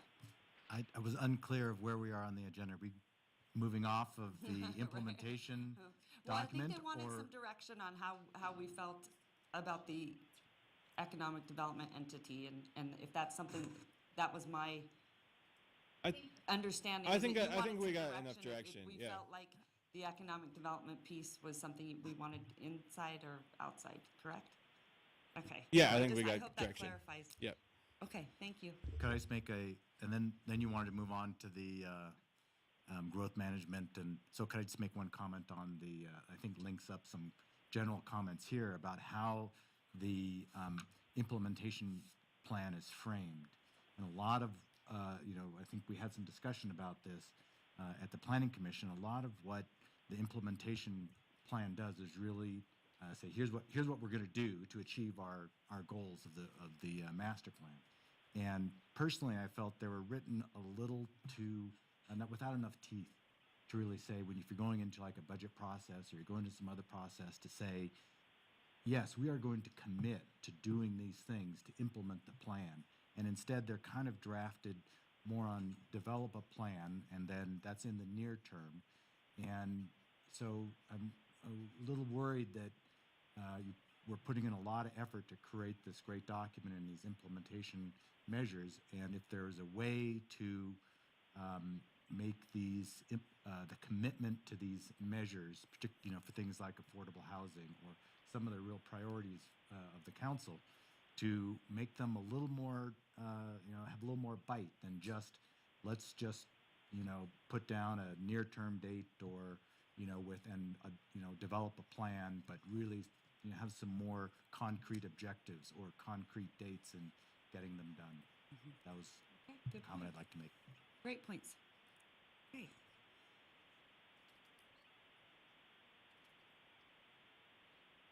Right. All right, so we're gonna make a motion? I see this fear of like, oh my God, you're making a motion. All right, I'm gonna send it to Councilwoman Dewar. Do you have a question? No, I'm willing Oh. to make a motion, but I'm Okay. looking for some feedback on what you would like that to be saying, the direction. It's right up there. Well- Accept the draft Oh, implementation. well, if that's it, I didn't know if you needed to modify. Okay, well, I'll make a motion to accept the draft implementation plan with identified modifications, which we just sort of talked about.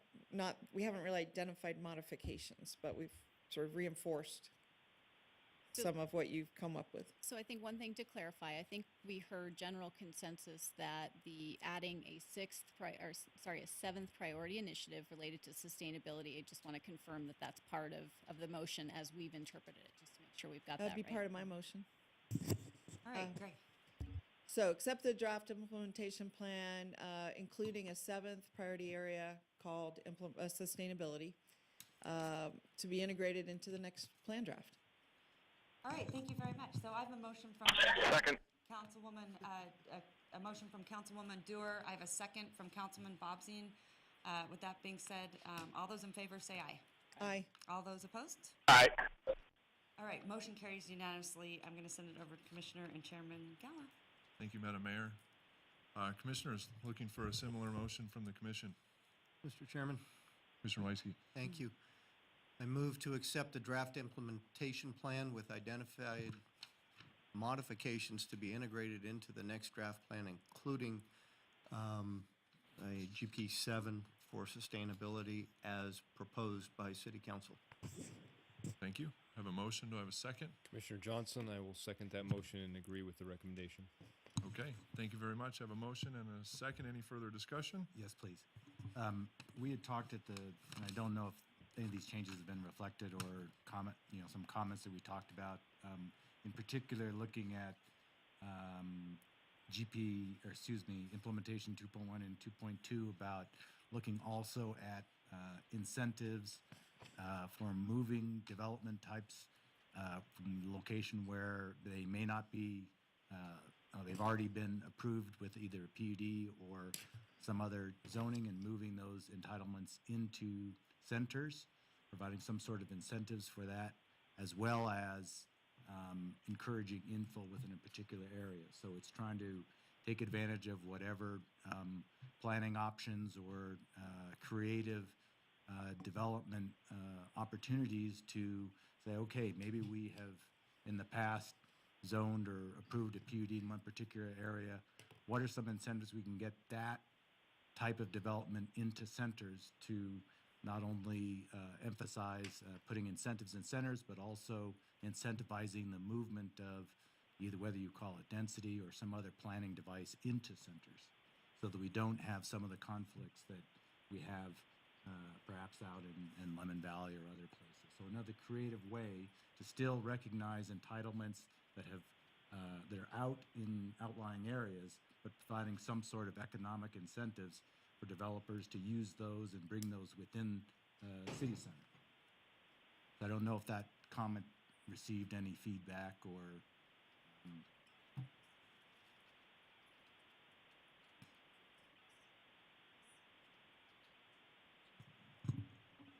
I think at this point, so just to clarify, we do have recorded all of the detailed input from the Planning Commission work session last week. We've gone through those. We highlighted some of the bigger items here. I think we have identified the priority areas in the plan for infill. I think the concept you're describing, as I understand it, is a little bit of more of a TDR concept. Is that kind of what you're trying to describe? I think TDRs can be a device, transfer development rights, for that movement, but it's also a recognition that another perhaps way of getting development into centers is also providing, somehow looking at an incentive or a disincentive structure to provide development pressure inward as opposed to outward.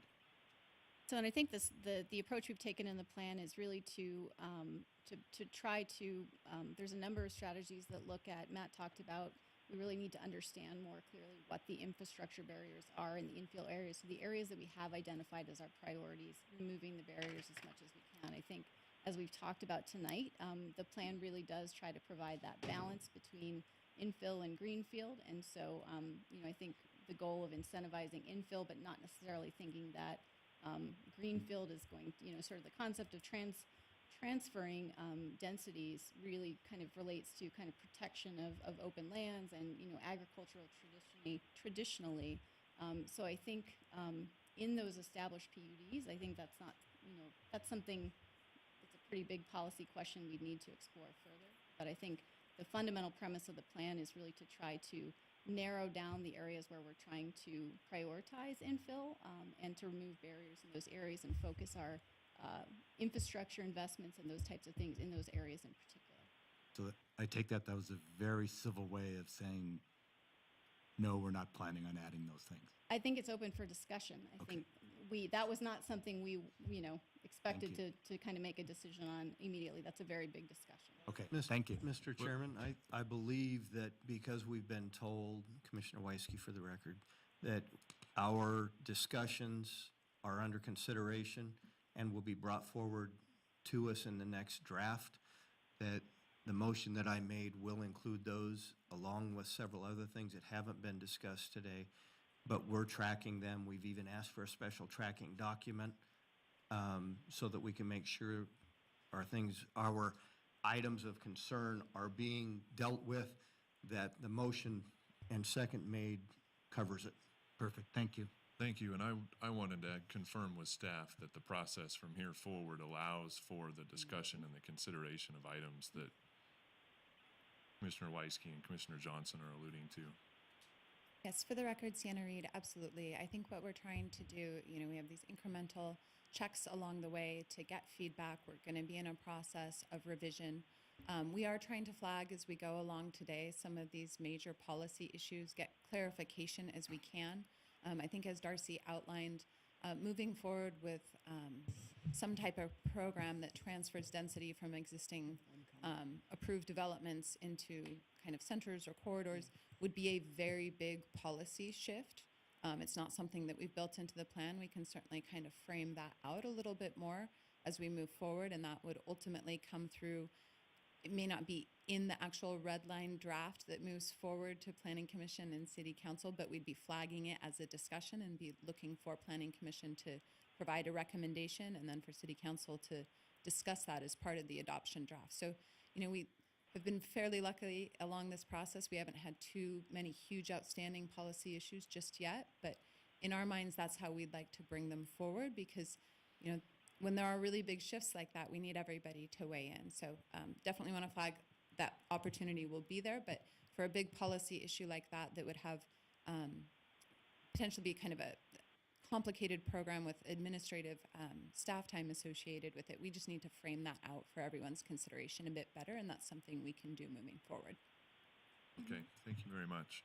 Before we get back to our motion, any further discussion? I have a motion by Commissioner Weisky, a second by Commissioner Johnson. All those in favor? Aye. Aye. Anyone opposed? Motion carries unanimously. Thank you. Back to you, Madam Mayor. All right, thank you very much. And I'm going to throw it back to you, Madam Clerk. Nothing? All right, thank you so much. Go right ahead. Right, thank you, Madam Mayor, members of the City Council and Planning Commission. For the record, Sienna Reed, excited to be here with you on this last item, walking you through our draft growth and reinvestment framework. So the growth and reinvestment framework is really the portion of the plan that guides how and where the city grows, that locational component about what type of development is envisioned and where. It also outlines how we're going to serve new growth. And in terms of the approach to this portion of the plan, what we've really done is draw upon a number of existing elements in our master plan. So you'll see a lot of things that look familiar, but they've been combined in this one location to make this part of the plan much more user-friendly as it relates to growth topics. So we've combined aspects of our existing population plan, land use plan, public services, facilities, and infrastructure plan, and even some other components as well. In producing this portion of the plan, there really were a variety of factors that influence growth that were considered as part of the drafting, and you can see addressed in the growth and reinvestment framework itself.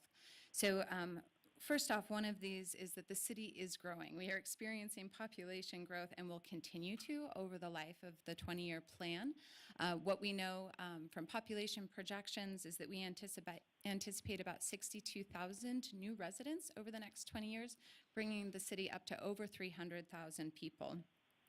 Additionally, you'll note within this section of the plan, it really draws upon a lot of the housing and employment work that was done, those supply and demand studies, really taking a look at what the city has from a land supply perspective, what are some of those demand factors that we need to consider over the 20 years, and how does that relate? So you'll see some outline there in terms of what are our housing and employment gaps and needs, and how those have ultimately translated into our land use map.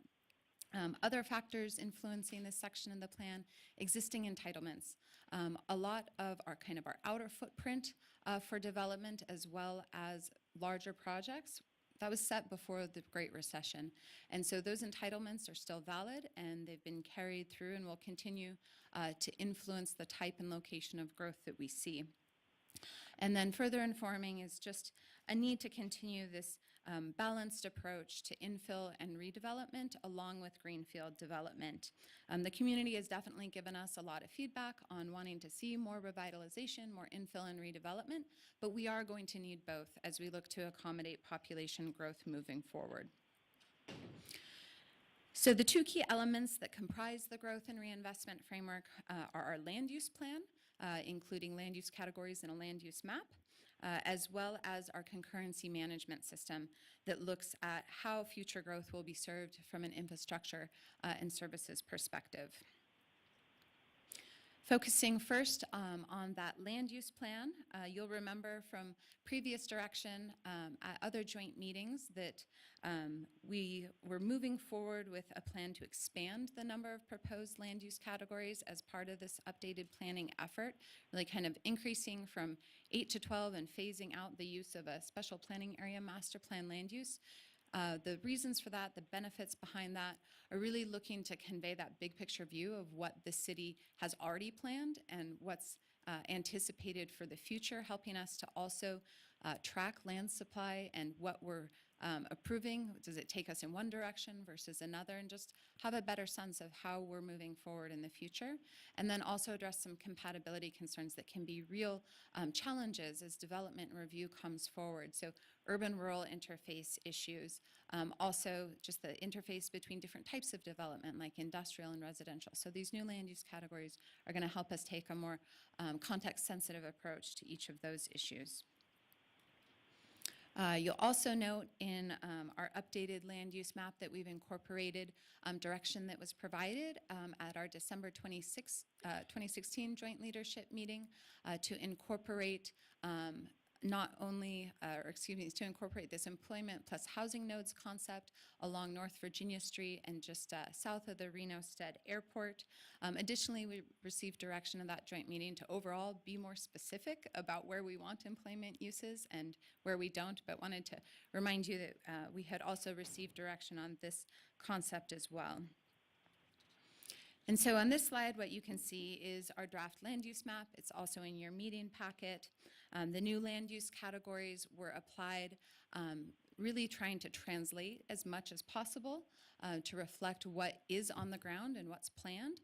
So what we did to do that is look at the underlying zoning, and then in terms of conforming zoning districts, apply the proposed land uses. We use neighborhood plans as part of that process, as well as our adopted planned unit development and specific plan handbooks. Further reflected is that December 2016 direction in terms of industrial plus housing nodes. And I think the key thing to point out here is we've really been seeking a wide range of community input for a while. We've had the land use plan map comment kind of side-by-side tool up since mid-May, and we plan to leave it open, as Darcy mentioned, through almost the end of August. So what we plan to do here is really have the Planning Commission continue to evaluate comments that come through that process and ultimately frame out a new adoption draft that will come forward when the Planning Commission considers the adoption draft, and then we'll carry that forward in terms of a recommendation to City Council, but really frame out what some of those changes have been. Just a quick look here. This is our comparison mapping tool. We've tried to make it very, very easy for the public to engage with this portion of the plan. People are able to drop a pin, give us comment. It's been a really good way to stay up on comments. We have a 2-day response time, and that's been working well for us. So shifting gears here, the next component of the growth and reinvestment framework is our concurrency management system. What we have here is really 2 parts to this system. We have our concurrency requirements, and then we have our level of service targets. So the concurrency requirements are steps or conditions that are really focused on infrastructure and capital facilities. So how do we apply those when we review new development? And you can see the infrastructure components: water, wastewater, flood control, police and fire facilities, and others. We wanted to make the distinction in this part of the plan to very clearly note that we have level of service targets. These are used to guide our decisions about what types of facilities we need and where they might be. But over a specific area, you might have just minor changes, variations in level of service. So we've been working really hard with all of the different departments to review their existing levels of service, had some good discussions about refinements there with our police department, really trying to note that they want to have a 1.5 ratio of police officers per 1,000 residents, but that changes by location, and it also is really impacted by technology as well. So they want flexibility, and we've built that into the plan.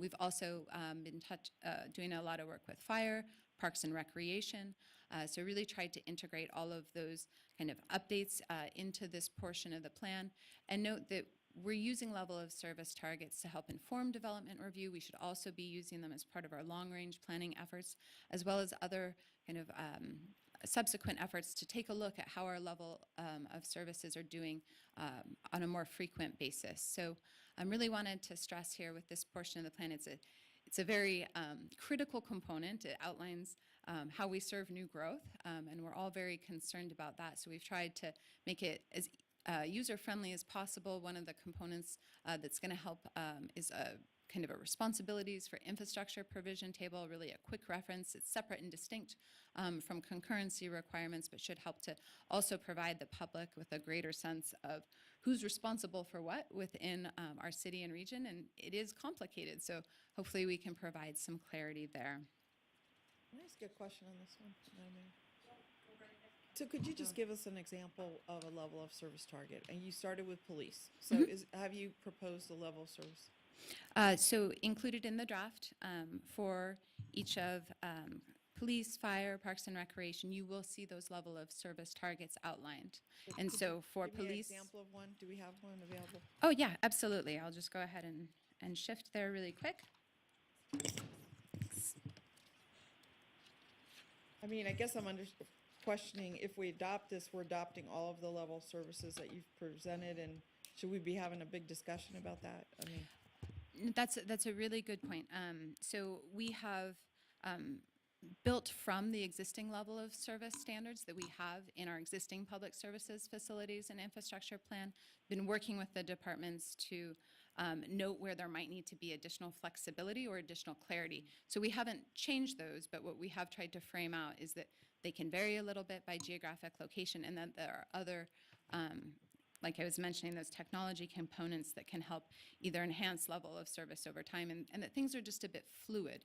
right. So for like police protection on page 177 of this document, it's talking about level of service. So can you you're saying the police department strives for a level of service of 1.5 officers per 1,000 residents. But like, where are they now? I thought they're at like 1.1 or something. that's our understanding, and so again, this is the level of service target that we would be using to say, okay, well, how would you maintain this if new development came in and they needed a police facility? And then over time, what is the impact of new growth just generally in terms of staffing And again, that may vary on a location by location basis, so we've tried to build that in. But Okay. we would be carrying forward a lot of the work that we have today with those level of services. I mean, I think what would help us is to get a table with all of these, maybe you already have it, of all the level of service rather than in text. Maybe you already have it, I don't know. But anyway, maybe that would be a good adjunct to this document, would be a table of what level of service we have and what you say the target is. And the second thing I have on this is just, lots of times when we're reviewing projects, we hear about level of service of roads, and our planning staff say to us that the accepted level of service is D. And just on the face of it, it never sounds right. You know, that we haven't even started yet. Don't even have the first family in there, but it's being already designed to be level D. And it just, you know, it has struck me wrong.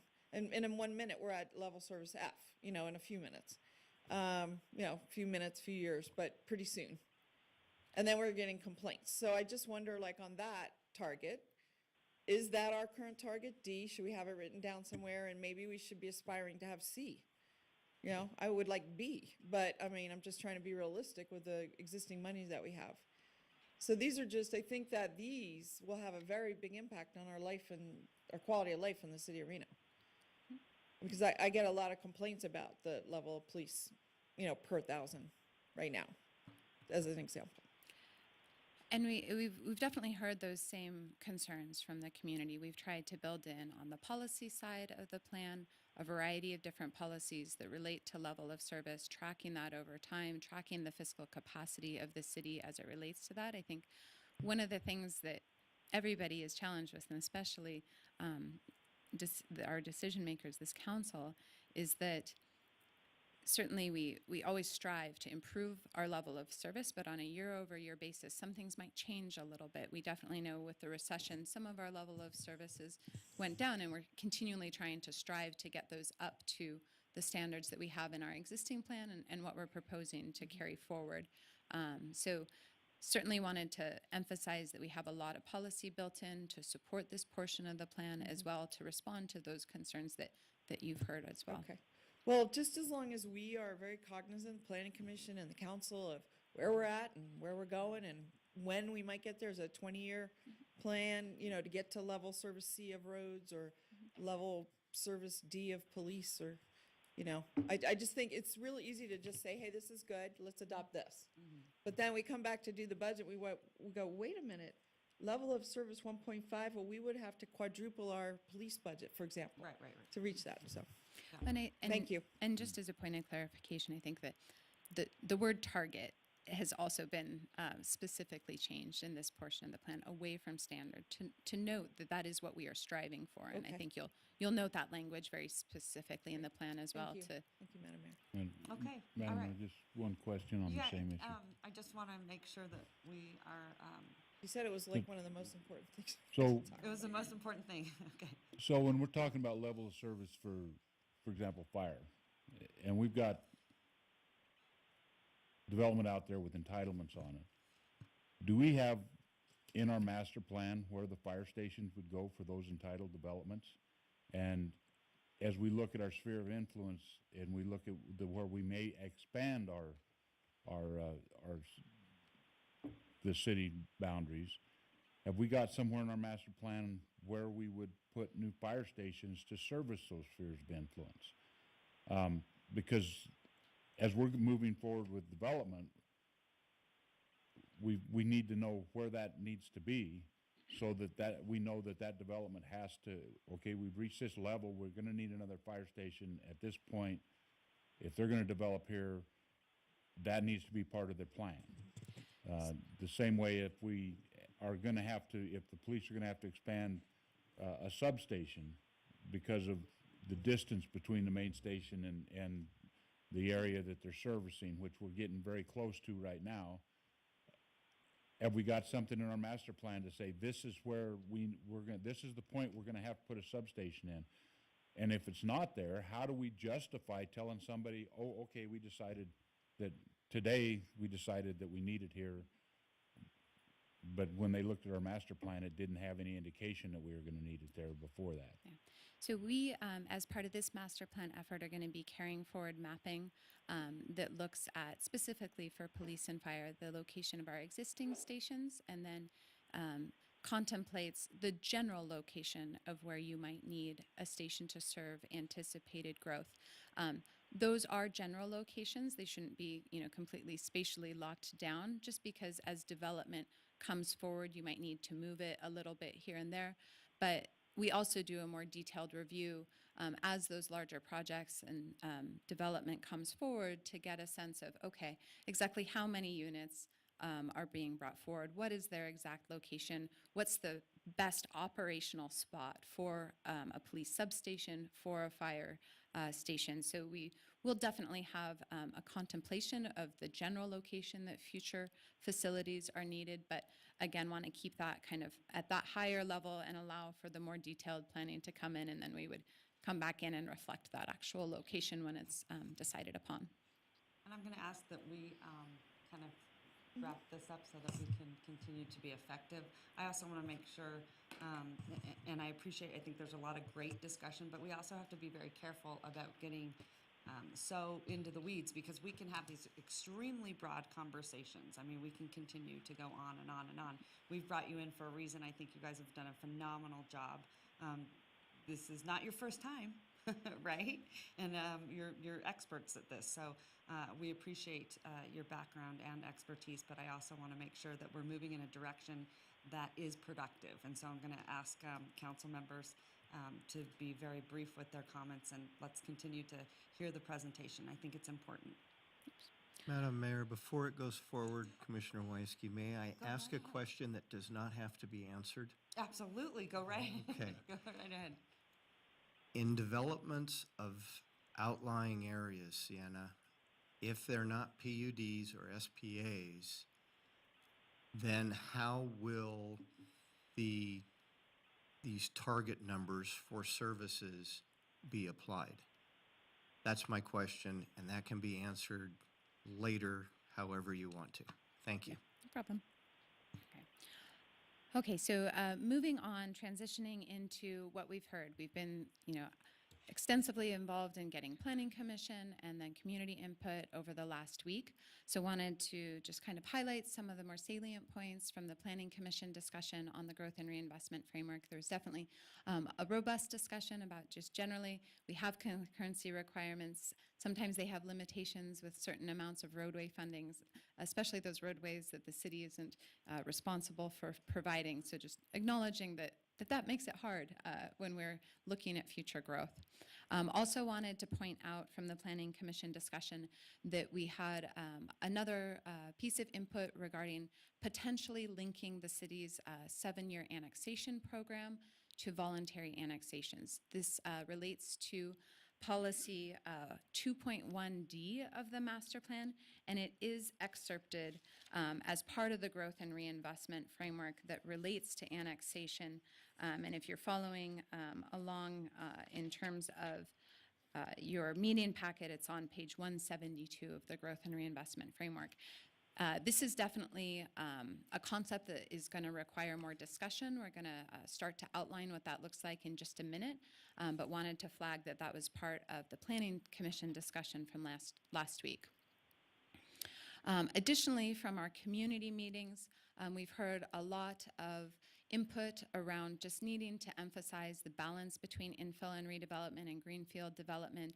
There is excitement for infill and redevelopment, most definitely, but we do have a lot of entitlements on the general urban periphery, and both types of development are going to play a role in this city in the future. So just really, we've been taking a very kind of explanatory process in all of that. Also, we've heard from the public that they want the land use plan and really other parts of the master plan as well to be very easily accessible through online tools. That's something we've been building into this process kind of on the back end, so we'll move forward there. And additionally, we've found just really kind of an ongoing need to clarify the distinction between the land use plan and zoning. We can get into the weeds on those fairly easily here, but we have been able to have a good conversation with the community over the past couple of days about that as well.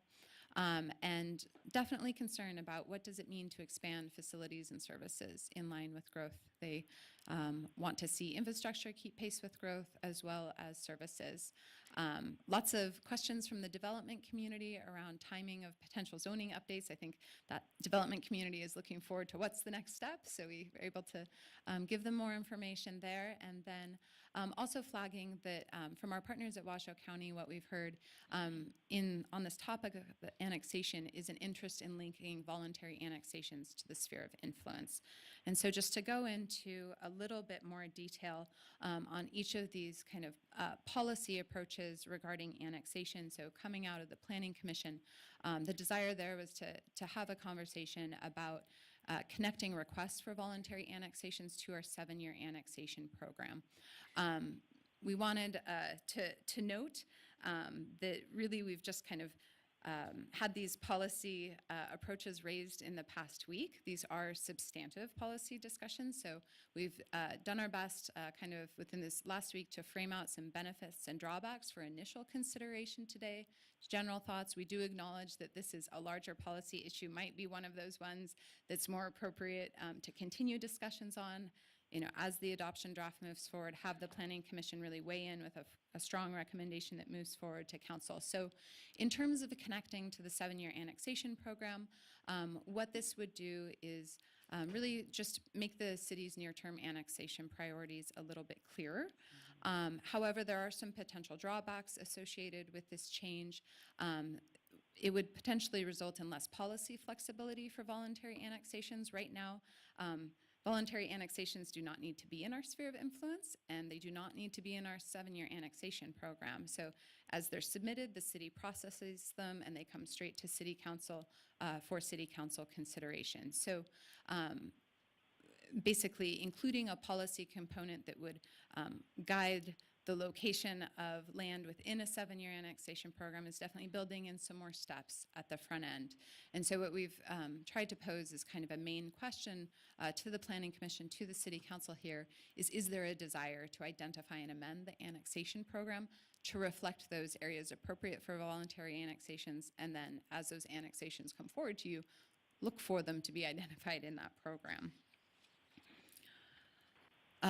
Another alternative policy approach, which is kind of resulting from the feedback that we heard from Washoe County, would be connecting requests for voluntary annexation to the sphere of influence.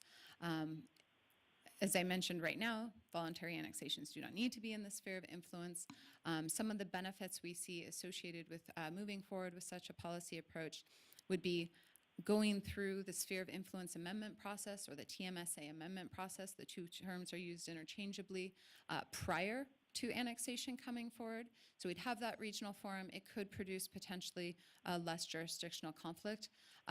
Ultimately, that regional plan amendment also has to occur for any change in land use to be moved forward on. So we do have to do that. Even after a voluntary annexation does happen. So it would really be potentially moving that forward in timing. Some of the drawbacks, really kind of consistent, is less flexibility for voluntary annexations. When they would come forward, it would be kind of that check from a policy perspective. Is it in the sphere? If it's not, does the city want to see it in the sphere? So again, here the main question is there a desire to have that regional process for SOI expansion before voluntary annexations are considered? So with that, that really kind of frames out the overview of the growth and reinvestment framework that you have in draft form before you. For today's discussion, Haley again is going to be facilitating the discussion. We are looking for questions, concerns, for clarification, certainly anything that we can provide more clarity on. Looking for the comments, the policy issues that you feel need to be addressed in our next draft of this portion of the plan. And with that, I'll turn it over to Haley. Alrighty, we already had some little tiny discussions going on during the presentation. Those questions have been answered. As we move forward, I know that there's a couple people I saw kind of sit up, ready to talk. Let's keep in mind, it is easier to digest smaller bits of comments and questions, so try to keep it in little tiny blocks, but we will get through everybody, I promise. I know Councilwoman Breckus is ready to kick us off, so I'll Sure, thank you. So I think that there are some shortcomings here, and I think the discussion, when we know we have these PUDs, we know they're hanging out there, I think they need to be dealt with front and center, and I think I'm hearing, for what I'm hearing from my colleagues, concerns about facilities and services and ability to serve outlying areas, and that needs to sync up with some parameters for these PUDs that, we've inherited. The narrative on the concurrency management system talks about, steps or conditions that must be taken to demonstrate facilities and infrastructure to support new development. Some of those steps may be new tools, financing and service delivery tools.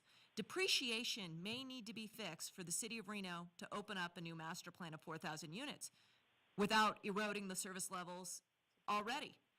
Okay, or we may need, if we're not going to get depreciation, we may need a new special ongoing assessment district that's above and beyond HOA fees for this area, for police and fire. It may be that far out, and I've had some discussions with some folks about that.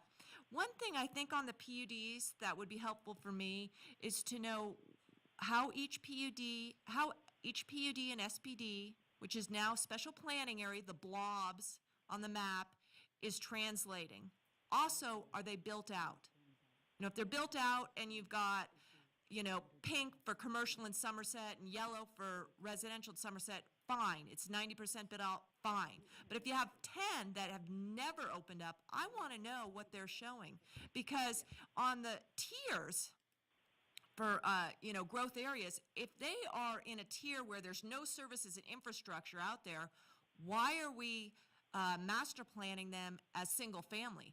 The underlying PUD and zoning may show single family, but I know sure as heck there's not going to be a police officer up there for a long time. And so I think that we need a little more analysis of each of those PUDs that we've inherited, and conforming zoning districts, they may be UT.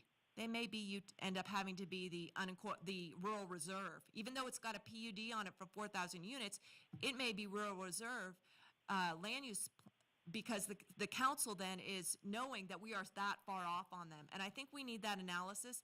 And so I'd like to see a little more syncing up of some of those PUDs that are outlying with, analysis on how far out they are built. And then we can start to judge what the concurrency is on some of them. Obviously, we don't know because tentatives haven't come forward. I have a little bit of concern on some of the service levels. Primarily, there seems to be a green light, which Reno's always been silent on whether or not private water systems are going to be allowed. And private water systems have now made it into our master plan.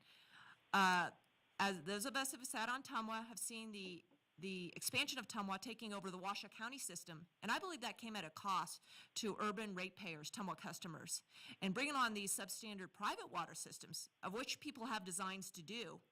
I think someday they will get taken over by Tumwa, and that there'll be a bailout. So I think a fundamental question needs to be, are private water systems in the future for growth areas in Reno? And I don't believe they are. I think they get taken over by Tumwa first, and then if they're going to serve new growth, then they're then they can grow.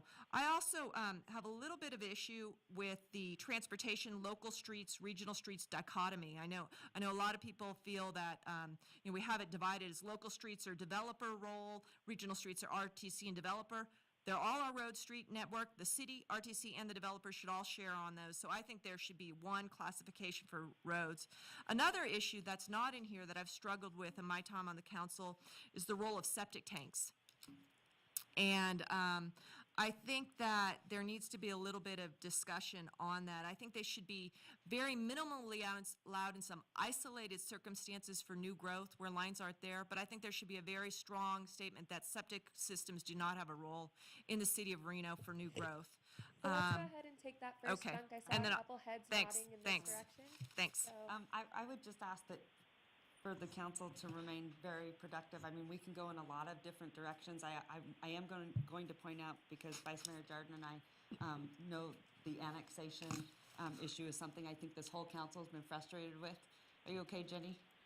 I have a few other comments, but I'll just wait for my turn. But I do think, the I think decision these of. are all very important. No, I don't want to do yeah. it fast, I want to do it right. Yeah. So that's one thing, and I think you make some great valid points, for sure. So I don't Sure. want you to think that Thanks. I'm cutting you off, but I want to make sure everyone else gets a chance Sure, to speak. we'll just buzz around again. That's fine.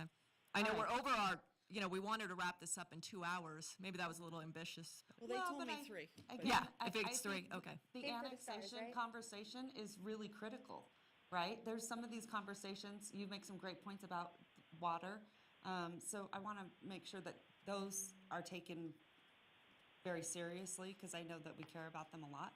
But again, we want to do this right and not fast. But I also think that we have to be very clear in our message, and so we can be effective. We can go in a lot of different directions, we can get in a lot of weeds, and that's not going to be productive. So let's continue to stay on the conversation. Thank you very much. I just make a couple quick comments. I do think that the discussions about annexation and spheres of influence needs to be discussed further at the Planning Commission before we bring it back here and give any direction on it. I think it's a much lengthier conversation than we can have and should have here tonight. The other thing with regards to Tumwa and the private water companies and septics and those sorts of things, I think that we should probably get input from Tumwa with regards to their feelings on acquiring private water companies, things being oftentimes when they're acquired are built to Tumwa standards, and Tumwa may be perfectly fine with that. I'd like to hear from them before we make a decision on anything water related.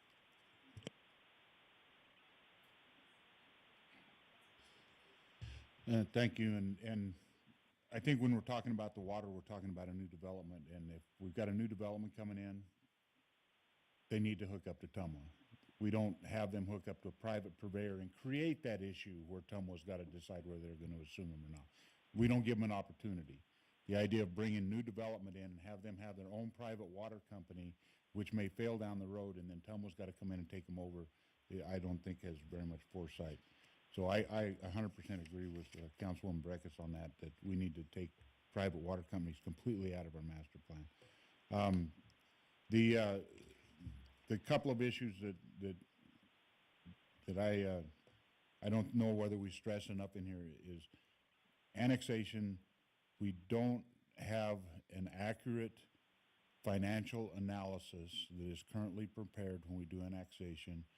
And I think we discussed when we had our private meeting about expanding that not only to annexation, but to other things that happen. So anything that's going to have a major impact, that we need to have that financial analysis, not just for the concurrency for infrastructure, but for concurrency for continuing to be able to provide services for that into the future. And again, with depreciation, that's a pretty major pull. And then the last point I've got is our flood management session in here is completely silent on the issue that we continue to hear about. We still talk about flooding like the only place that floods is stuff that runs to the Truckee River. And that is not the case, and we're not addressing that in the outlying areas, and it needs to be stronger in our master plan to address those closed basins and what we're going to do with those. And that if there's not we got to have a plan to address that issue. And also in conjunction with the county residents where we have this situation that's been going on. So I want to make sure the county is part of that, because they are county residents, and we need to be in sync. Right. So that's why I'm saying we have to keep the county in mind. Yeah, I would just add to that, I concur with virtually everything I heard from my colleagues, so I won't repeat.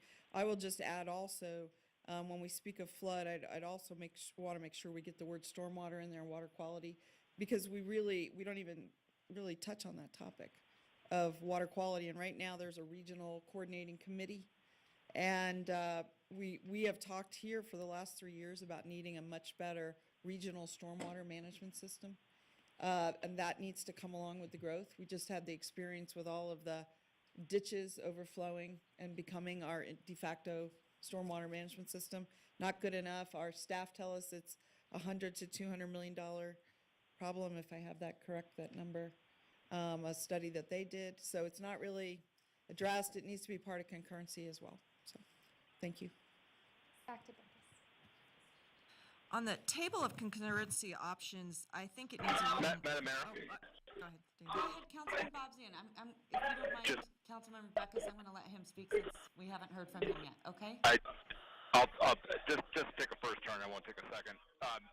Just the one piece that I wanted to call out was I certainly appreciate the county being a part of this process and respect the suggestion that they're making. I think that there's a lot of policy elegance to where the direction that they're pointing to.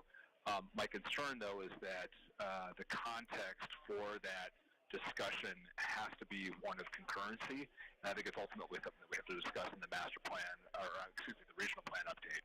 So just wanted to flag that and provide a response to that suggestion. All right, thank you. I'm going to now send it to Councilman Beckus. Yeah, thanks. I think on the concurrency options, the table, continuing to have impact fees, as an option when we don't have police, we don't have fire, leaves a little bit of narrative. We haven't gone through the efforts of doing impact fees, and I just don't know if we're saying we're going to, we want to. There's also discussion about when a big development comes, we'll negotiate. The fire department will negotiate. I just don't know that there's much direction pointing there, or maybe it just needs a little bit more narrative. In terms of police protection, I remember during the last boom, the city thought they were going to have these big, broad substations, in different parts of the valley, and we never got there. And we're still repeating that idea. I would like to hear from our police department, yeah, it'd be nice to have an office to fill out reports and have people come and fill out reports, but we just need a 500 square foot, storefront somewhere. I don't know if we need to build it into a master plan, maybe just as easy to deploy from center site, so I think that before, when we were marching down, we need these big substations. We never realized it. We went astray. I don't know if we need something we need to be repeating again. On the Parks and Rec, there's a lot about perspective and typologies for parks. I think there needs to be a statement that the council, at their discretion, can establish any kind of park at any kind of time. We're about to do a dog park downtown. Is it a pocket park or a neighborhood park? Doesn't matter. It's a park the council's decided they want to build, and it's going to be built. And so I think we need to not hamstring ourselves that way. In terms of the annexation, I do agree with Mr. Bobzien that really a lot of the meat will come out at the regional plan and how we build the annexation program. But I think I'm going to take a little point with Ms. Reed about, it ties your hands and your flexibility.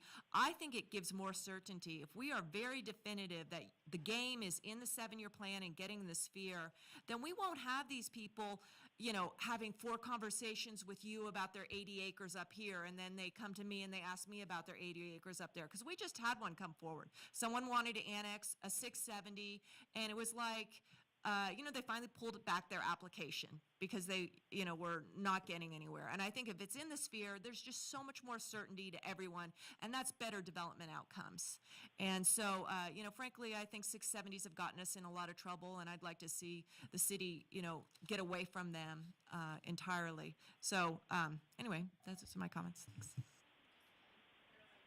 Sorry. If I could just clarify one point about the police substations. We did have a discussion with police about kind of what's in the plan now, and the language that's in there has been modified significantly, I think, and Sienna talked a little bit about the distinction between kind of the baseline versus kind of more aspirational. I think there's a lot more language in there about recognition that when we talk about the need to serve these different areas, it needs to be very flexible. They acknowledge, sometimes it can be a joint partnership with a fire station, or just some place to park and kind of do your work. That I think the concept of those major facilities, while it's still kind of an aspirational goal, there's recognition that there's sort of a lot more practical kind of aspiration, ways that can be accomplished in the near term. And so, okay, that's fine. I mean, I would hate for a setup where, we know you need fire stations out there, right? A police substation, you may not need one as much. And if police substations are elevated to the level of the fire stations in terms of, service and concurrency, they're different, right? And so I've always felt that could possibly, not be putting us in the best judgment position on what the difference between police and fire is and what our capital needs are. Perfect, thank you. Would anyone who hasn't shared their thoughts yet like to take this on? That being said, Vice Mayor? No, I just, I want to make sure as we move forward and all the things that we would like to see and want to frame and shape as we move forward, clarification from the development community, certainly everything I hear from them is that they like to have some, more clarity. They don't like to have the game change midway through something. They'd like to know what they're facing, stepping into something. And at the end of the day, let's not forget, we can define and shape and do all the things we want, but private property rights trump all. So I don't think we can start talking about inserting things when there has been, certain rights that have been given. I just want to make sure that that's on the record, that above all, private property rights trump all things. All right. Go right ahead, Councilmember McKenzie. Thank you. And Councilwoman Breckus brought up the parks, and I had quite a few concerns on the parks that I hadn't brought up. And one of the big ones is that we've got a lot of developments that have private pocket parks that aren't public parks. And most of those have agreements that they maintain them and then they get their construction fees back. How appropriate is that to have a private park that basically is the rest of the city is funding because those fees are for public parks? And so, and it's actually called out in here, these agreements where they get to pay those back, and I think there should be a strict limitation on those type of agreements that's written in here so somebody doesn't think they need to come to it. Another thing that concerns me is we've got shortage of certain facilities within our park systems, but until we get to regional parks, and the majority of regional parks are ran by the county, not by the city, we don't have any way of addressing those shortages, and that's the flat fields, the baseball fields, opportunity for kids' sports. We've got 4 types of parks, and we've got one of them, which is one that we don't really administer, that we get an opportunity to address that. And I think that we need to look at the fact that if we're having a community park, it should have a certain acreage, it should have a certain amount of square footage of area for flat fields, a certain amount, and it should put a minimum number of baseball diamonds in there if it's going to be a community park.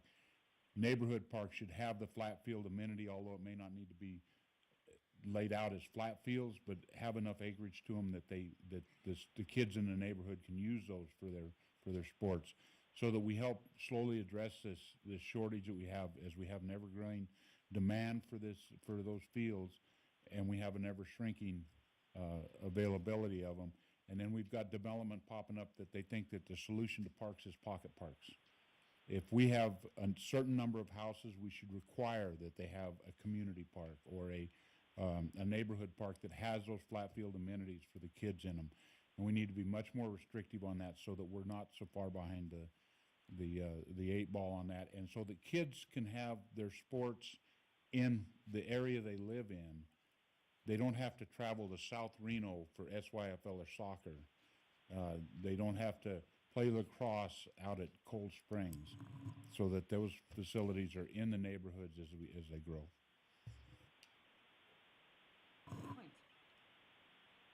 Councilwoman Dorr? I'll just build on that. I'll just say that I'd love you guys also to look at the pools. Pools have been brought up here constantly over the last 3 years. We only have the 2 at this time.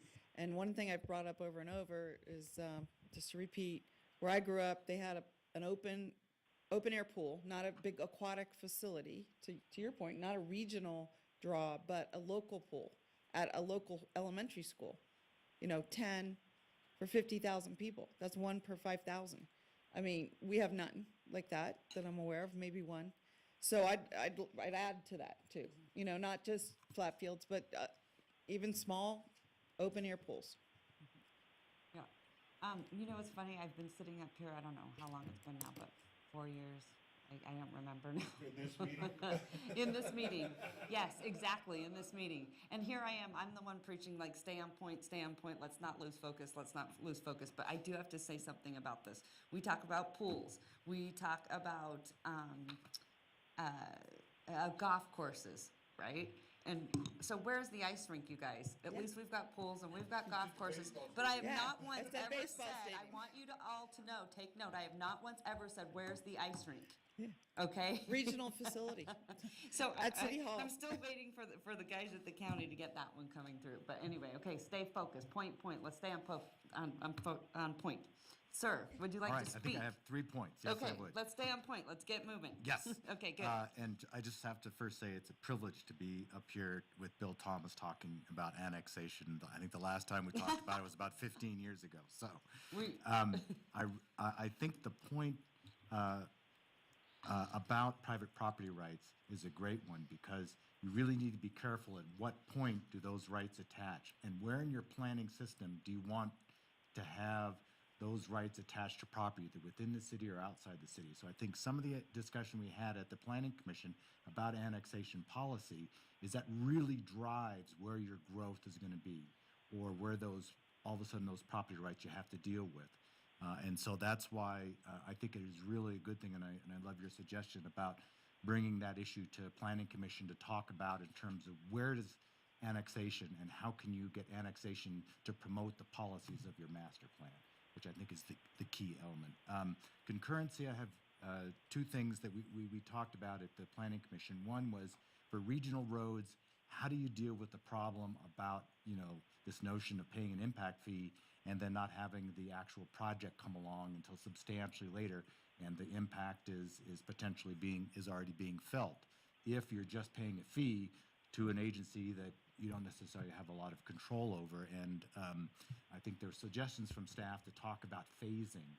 And you can phase development, you can pay an impact fee, but then the development is phased, or the units can only come online as improvements are made. And so it might be worthwhile looking at concurrency, particularly for regional roads and for larger roads, as a way of not of having a fee element, but also having a phasing element within your programs. The last thing I wanted to say about concurrency, which I didn't quite grasp when we talked about it at the Planning Commission, is about targets and aspirations versus a set number. Where, remember, this is what developers have to show when they come in. So do you want it to be a target, or do you want it to be, no, you have to show how it's going to be 1.5, as opposed to, well, how about a target? So I think it's a central policy question for your concurrency findings. If you want to have it to be, you have to meet this, versus, well, here's a target that you should try to get, and all of a sudden, how are people going to be treated, are the same people going to be treated the same way in terms of the policy comes forward with concurrency, which I think gets to your point, Councilwoman Jardin, about consistency and of application of these rules. Thank you. All right, great. Quick comments before we wrap up? All right. I know, and we should, because I apologize. We are 35 minutes over, so where would you like us to go next? Just a motion? Okay. All right. Then I am going to bring it back to this board. I'm going to send it to Vice Mayor Jardin to give me a motion for this body. Thank you, Madam Mayor. I'd like to make a motion to accept the draft growth and reinvestment framework with identified modifications to be integrated into the next plan draft. Second. Right. Thank you very much. So I have a motion from Vice Mayor Jardin, a second from Councilwoman Dewar. All those in favor say aye. Aye. All those opposed? Aye. Motion carries unanimously. That's so weird, the ghost up there. The ghost of Bobsian. Come on now. Sorry, David. You know I love you. Please forgive me. Anyway, okay. Now I'm going to send it right back to you, Chairman and Commissioner Gower. Thank you, Madam Mayor. Commissioners looking for a similar motion. Commissioner Johnson, I move to accept the draft growth and reinvestment framework with identified modifications to be integrated into the next plan draft. Thank you very much. I have a motion. Do I have a second? Commissioner Weisky, second. I have a motion and a second. Any discussion? All those in favor? Aye. Aye. Anyone opposed? Motion carries unanimously. Madam Mayor? All right. Fantastic. Thank you very much. I'm going to send it back to you, Madam Clerk. Madam Mayor, we have public comment from Danny Cleus. Okay. Sounds good. Come on up.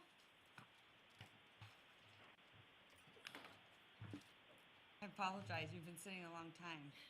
I know. The chairs kill me. I know. I got a bad back. I just want to thank Mr. McKenzie, Ms. Bruckus, or however you pronounce it, for actually sticking up and listening to what most of us have to say out there in the valleys. It means a lot to a lot of us that this gets done right instead of the way it's going, which is, to me, is wrong. Because most of the developers, they bring in their own people to do their studies, to do, this goes back to the Prudhoe Ranch development.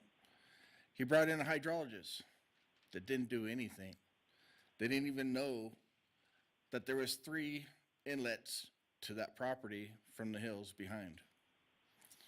Another thing I want to say, and this reverts back to that property, is that is a natural backflow from the lake. We could have a regular year.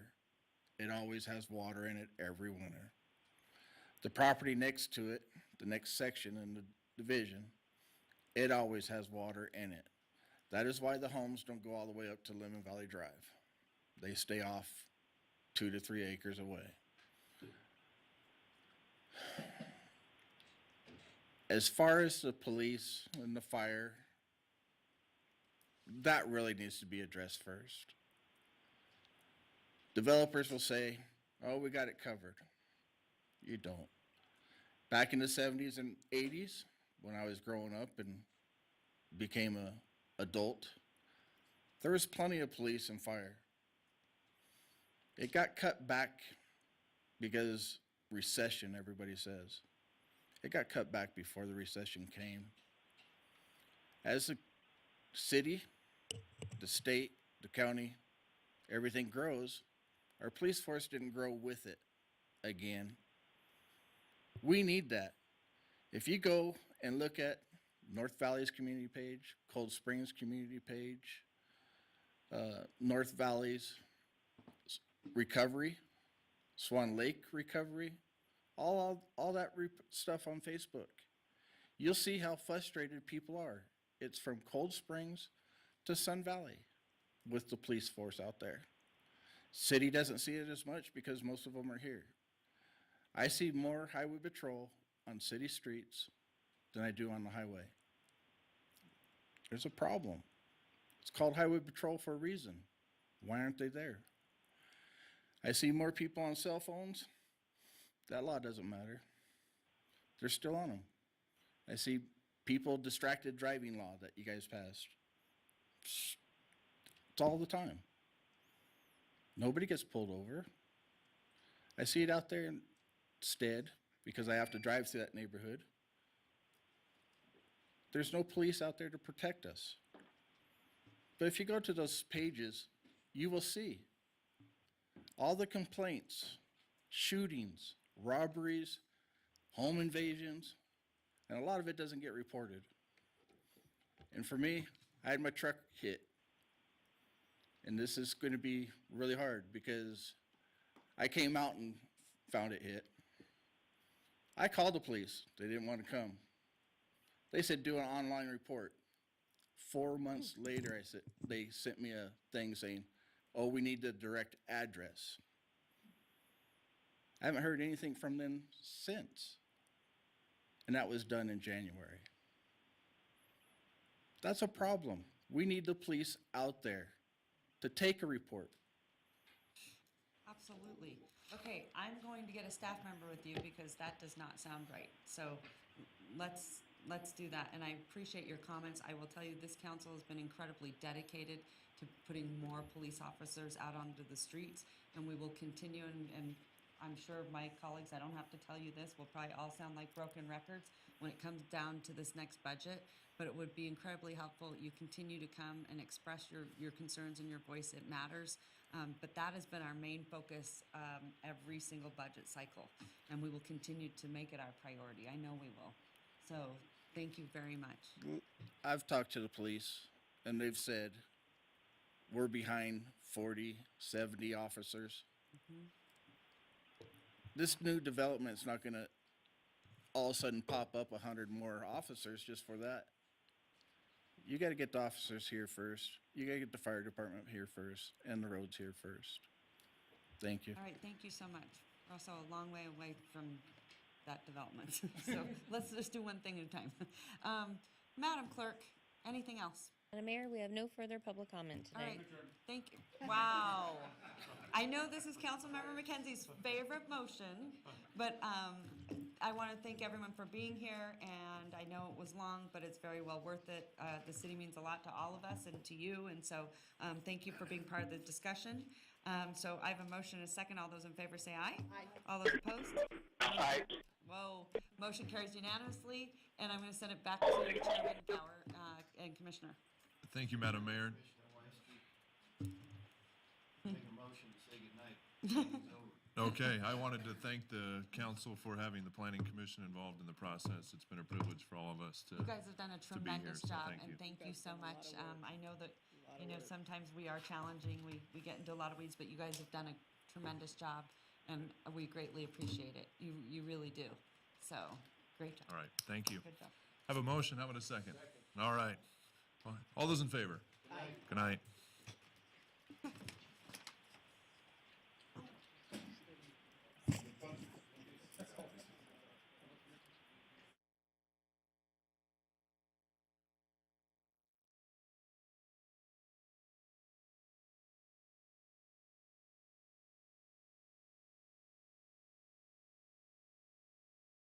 You'll see a multi-course court